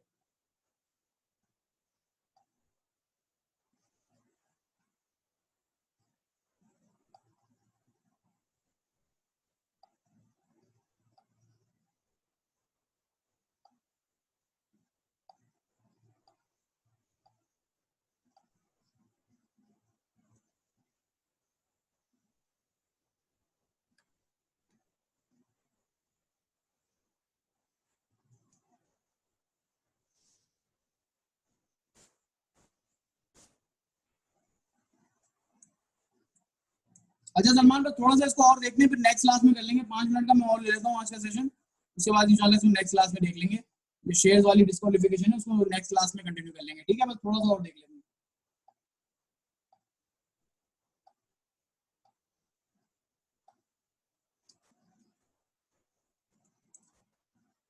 अच्छा सर, अच्छा सर, सर साथ में डिस्क्वालिफिकेशन है सर, हर वो पर्सन जो कि convicted by court of law है, यानी ऐसा कोई पर्सन जिसपे कोर्ट ने केस चलाया है और कन्विक्टेड हो गया है फ्रॉड और फ्रॉडुलेंट एक्टिविटीज, तो सर वो भी 10 साल तक एज एन ऑडिटर अपॉइंट नहीं हो सकता on the date of such conviction. Sir simple सी बात है, इतनी कोई मुश्किल नहीं है।